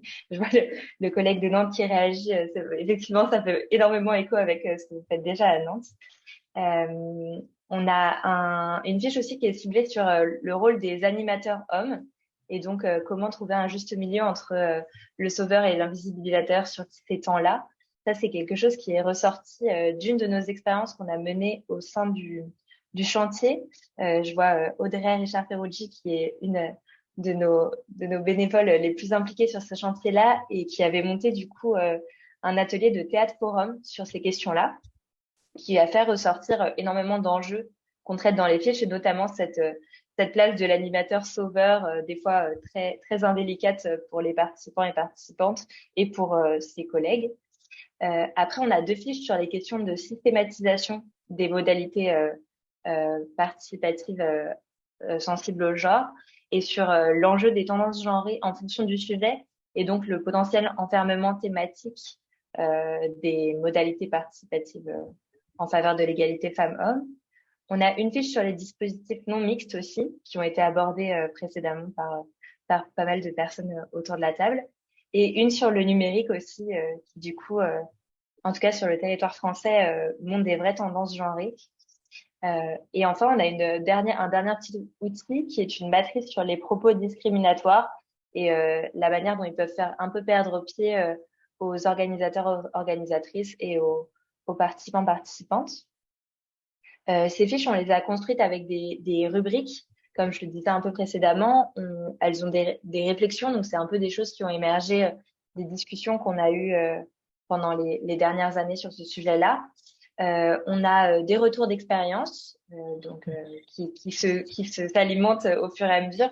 Et je suis ravie du coup d'en entendre des nouveaux aujourd'hui qui pourront, ça se trouve, un jour alimenter ce guide si ça vous tente. On a des flops aussi, des choses qui n'ont pas marché ou qui avaient une bonne intention mais qui sont tombées à l'eau. Les questions en suspens et les outillages. Et oui, les questions en suspens, je vais finir là-dessus parce que bien que ce guide mette plein de cerveaux autour de la table, on ressort pas avec des réponses et c'est pas l'objectif non plus. Le but, c'est pas de faire quelque chose de normatif, mais d'avoir vraiment un espace de réflexion et qui pose des questions nécessaires pour avancer sur ces sujets-là. Donc voilà, en gros, je clôture comme ça. Et puis, je remercie parce que je vois aussi pas mal de têtes qui sont impliquées sur ce travail-là, qui sont présentes aujourd'hui. Donc, c'est chouette de voir qu'il y a tout ça qui se fait. Voilà. Merci.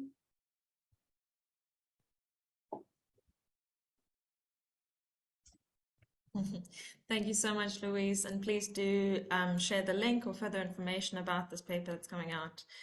If you have more information, do share it in the chat.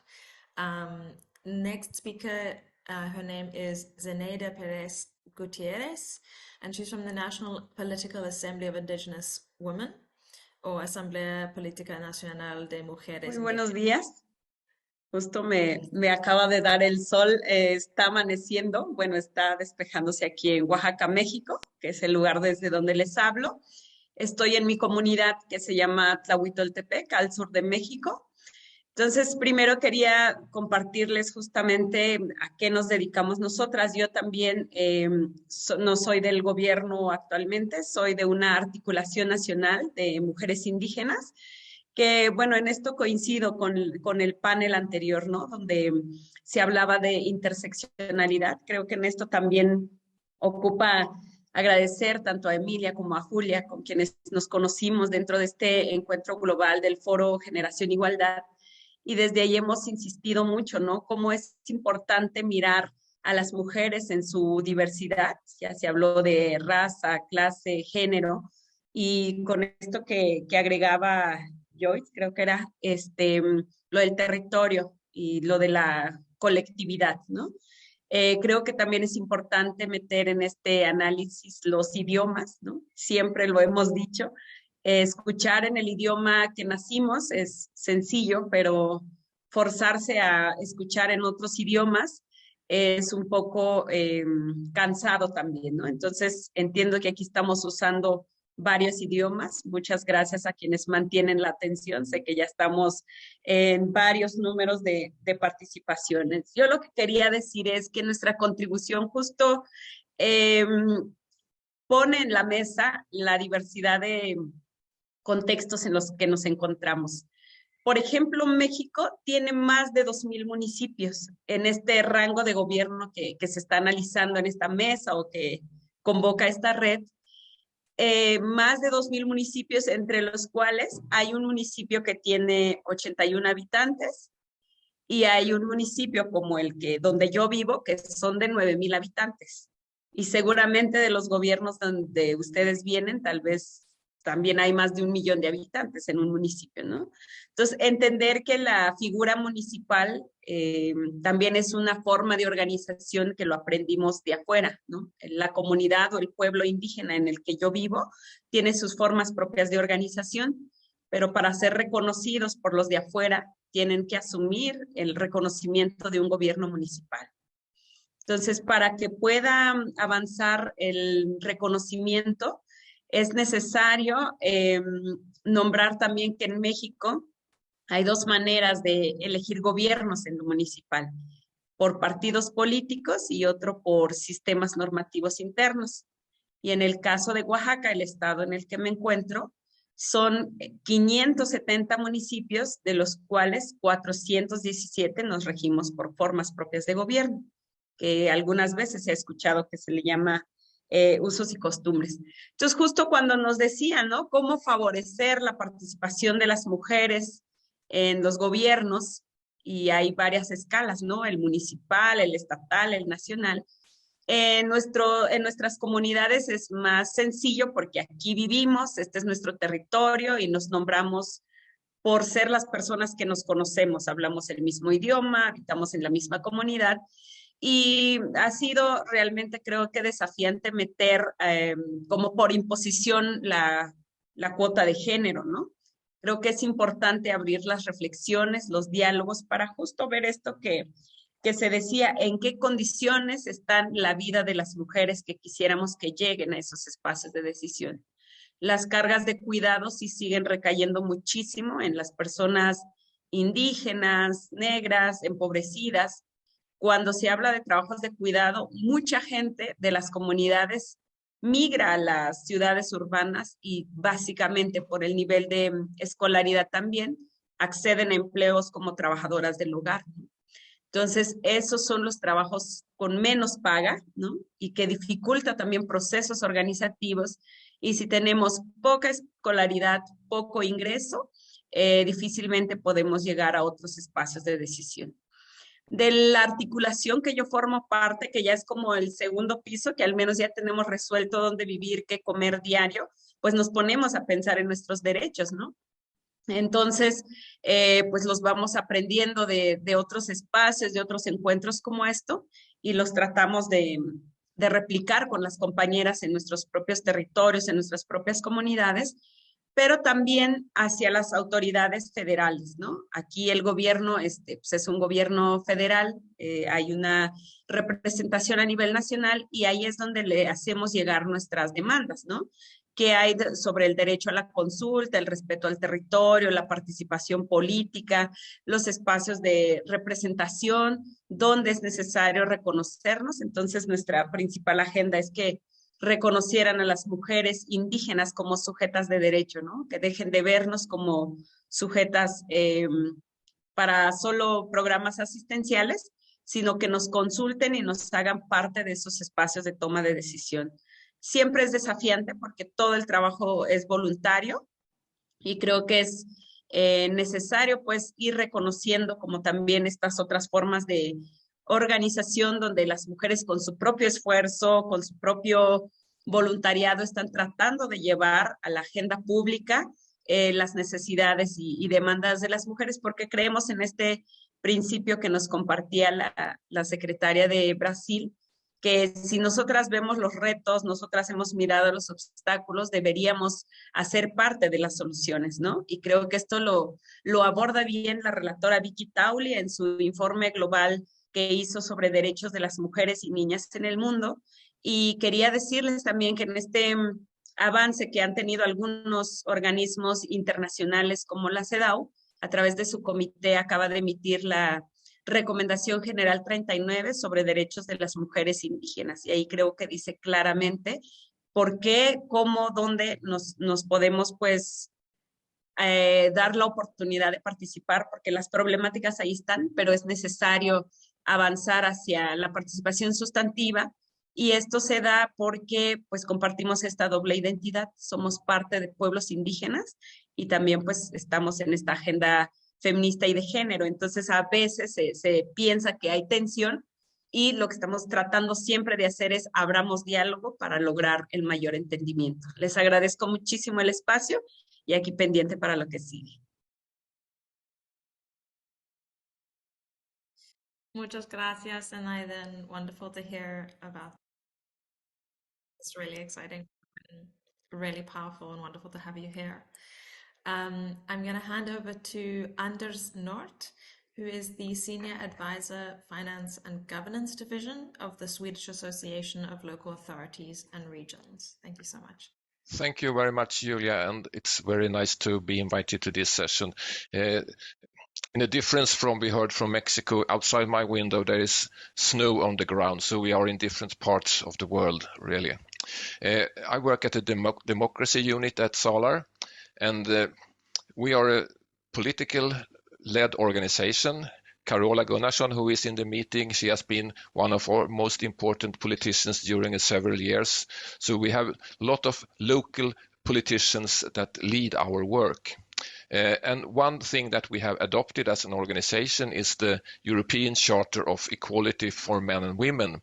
And that makes us as an organization work very close to the municipalities. And one big issue is to improve the possibilities for women to take place in the political chambers out in the local authorities and regions.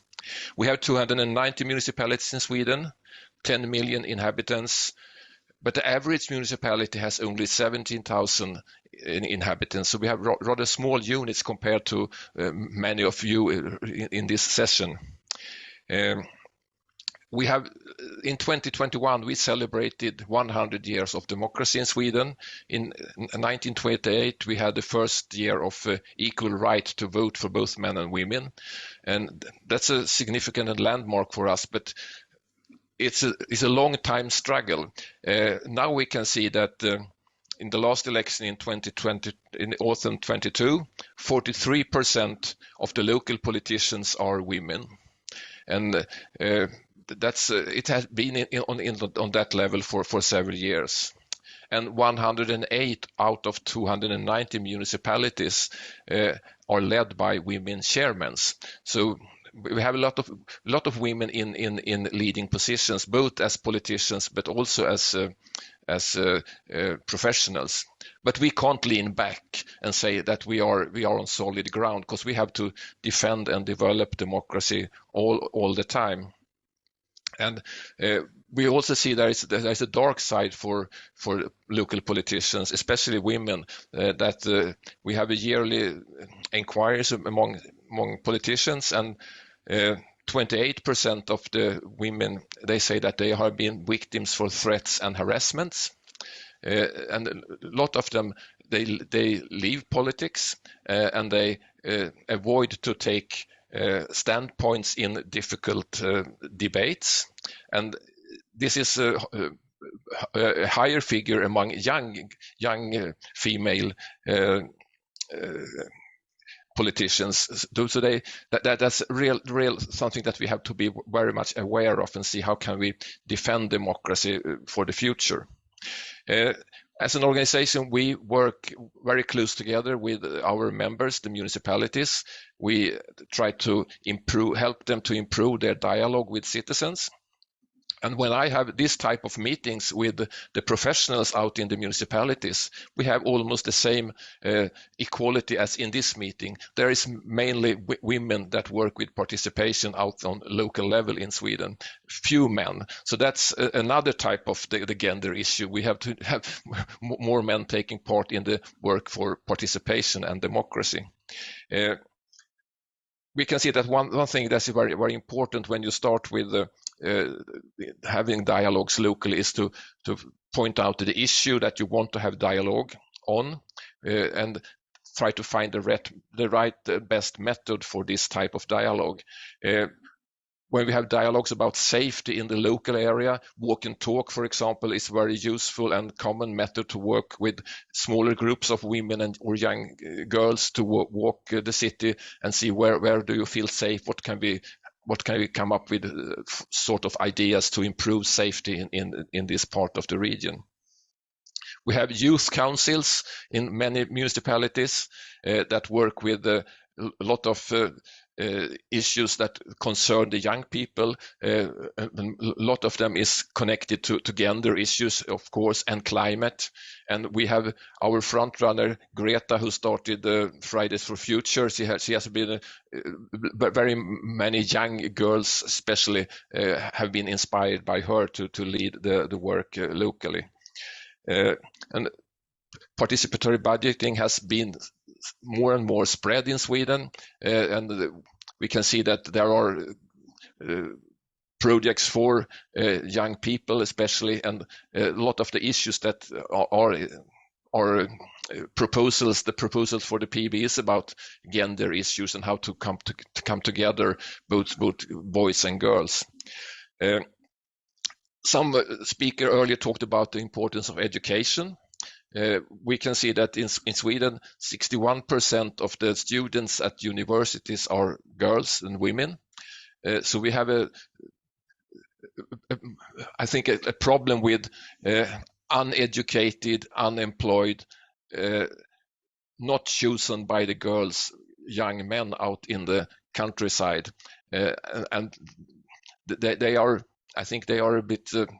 They can be a problem for us in the future. We need to have better education also for the boys to equalize with the girls that are taking very much. They are very much front runners for democracy now, and that's great. But it can be a problem if we don't do it equally between boys and girls. But what we see that when we have this type of complex issues, we need to look around us in 360 degrees, look on different perspectives on the issues to see what can we do, and then to reach out to different type of groups. We need to start with smaller units to talk with groups that have, so that we don't put all people together in the first time. We scale it up, success in small steps. And we also have the experience from these more traditional public meetings, especially when we talk about spatial planning and so on. That's a hard time. It's difficult in these meetings for women to have their say, because there is a front row where they're sitting old white men that are experts, self-committed experts that take all the place in the room. So we had to find other forms for the process for dialogue. We had one example in a municipality where there were a young group of consultants that were hired to have a discussion about spatial planning, and they were female, and they say that we need to do something else outside the box. The municipality say, no, that's not. We know it, and we do it the normal way with public meetings. But they insisted, so they were allowed to go out to preschools, to other places where there were activities with women and men also, of course, because there's a big equality to take care of the children. But they reach out to different groups, to people with children, young families were invited to have their opinions about the spatial planning. That wasn't done before if we continued with the traditional types of meeting. So we need to do this for a long time. We have to be very aware when we invite people. Are we reaching out to the right groups? Are women have they are they what do you say? Will they come to this type of participating meetings? Will it attract them? Will they be listened to? So we need to work on a long term with these issues. Thank you. Thanks so much, Anders. That was very insightful. Thinking about the process of like how we really construct these participation processes to ensure that different groups can equitably participate. So really insightful. Thank you. I'm really pleased to see that we still have a very high level of participation, and we have one last speaker on this panel. And I'm very excited to hear from her. So I'm going to hand over to Yande Kalengo, who's the Power Shifting Director, very cool title, in Restless Development. Over to you. Thanks, Julia, and thank you for giving me this opportunity to speak. Greetings from Zambia. I am from Restless Development, and we're an organization that believes in youth power and the transformative change of young people and feminist movements. I believe youth-led development and feminist grassroots civil society are the key to transformative change. And these networks of young people can help drive the transformation that we need to achieve sustainable development. I believe there are certain ways that local governments can work with grassroots movements, civil society organizations that are grassroots.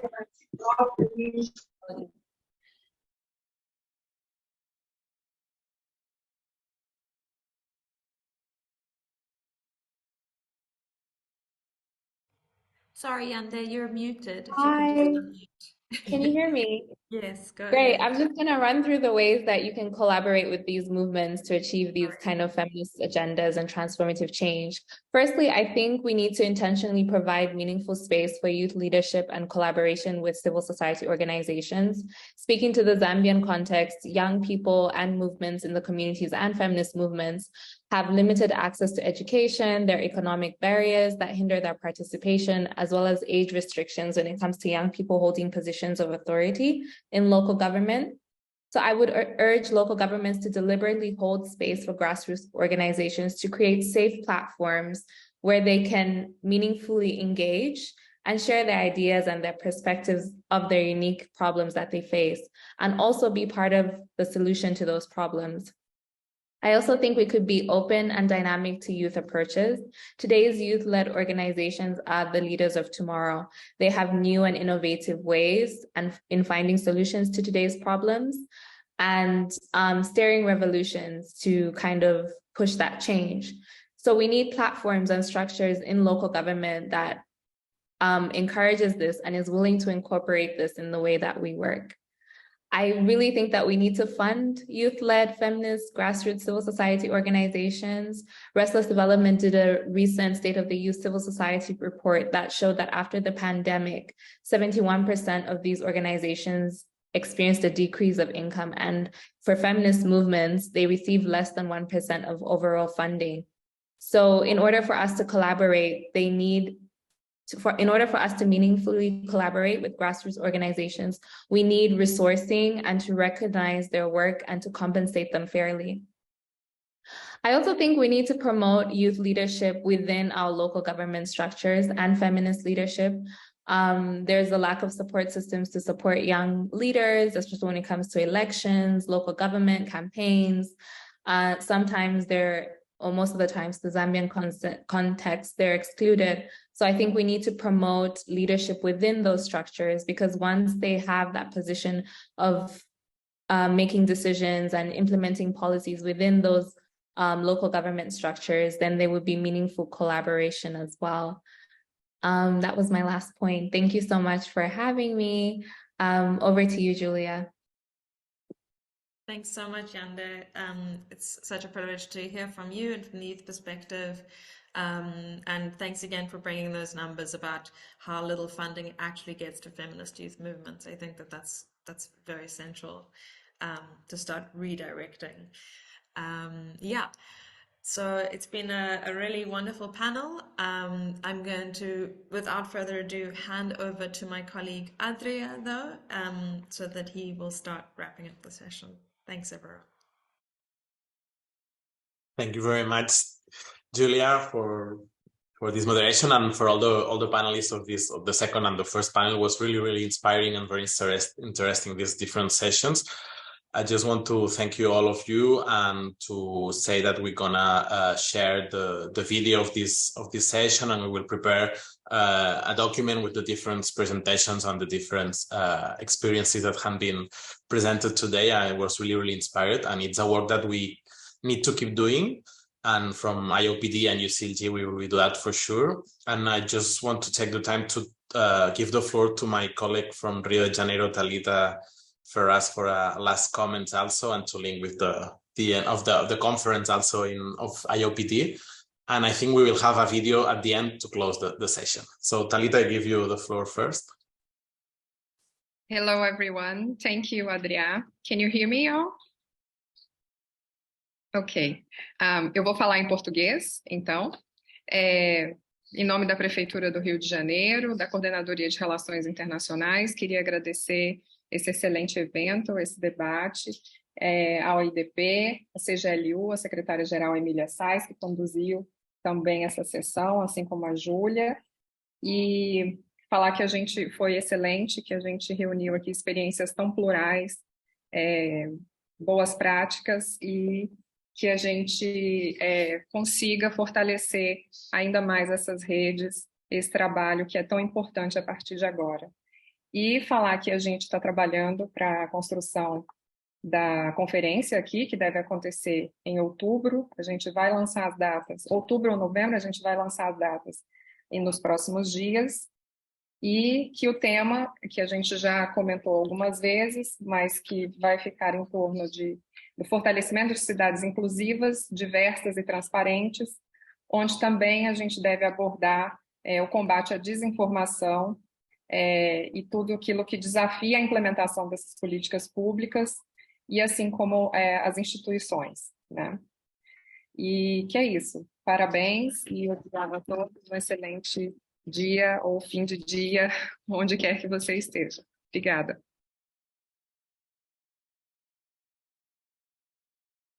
Obrigada, Thalita.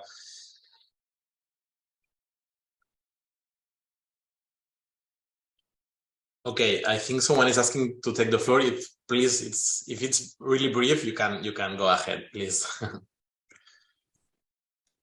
Thank you, Andrea. I will be just short, and thank you for this fruitful meeting. And I will just make a short comment regarding the disaster and in Turkey and Syria. And the situation of women in these times of disaster. And women have unique needs during disasters, and they face an increased risk of violence and lack of access to resources such as shelter, food, and medical care. This is critical, and local government for local government, it's our duty actually to take a concrete steps to protect women during disaster. In order to do this, we must include women in disaster preparedness planning and response efforts. It means involving women in decision making and ensuring that their needs are taken into consideration. And also it means educating actually communities on the specific needs of women in the disasters. So just to conclude, I would like to say that protecting women during disasters is not only a moral obligation actually, but it's also a key component of effective disaster response. So we need more collective action actually to ensure the women are safe and well supported during times of crisis. Thank you. Thank you, dear colleague from UCLG, Miwa. And now I give the floor to Julia for sharing us this video. Thank you so much. So this video is a very short video. It's only 1.5 minutes. That was made in the city of Iztapalapa with a consortium of different cities there. and it was made by our Commission of Human Rights and Social Participation and Democracy. And I'm gonna just play it. It's really wonderful. Thank you.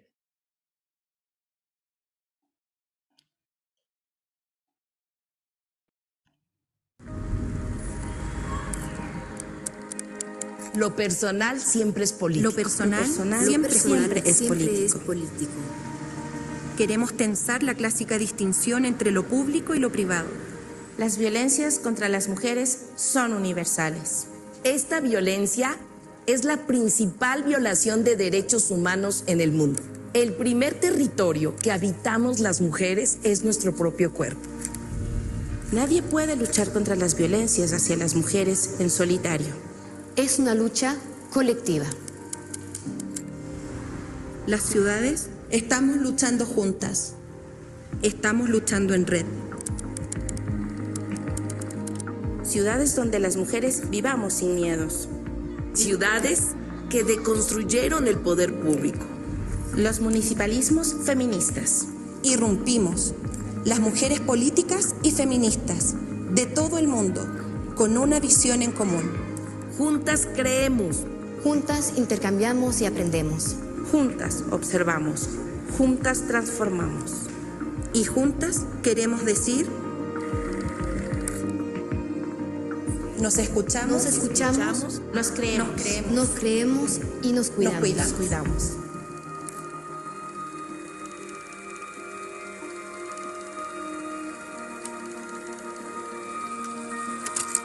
Siempre vivas, siempre libres, siempre iguales.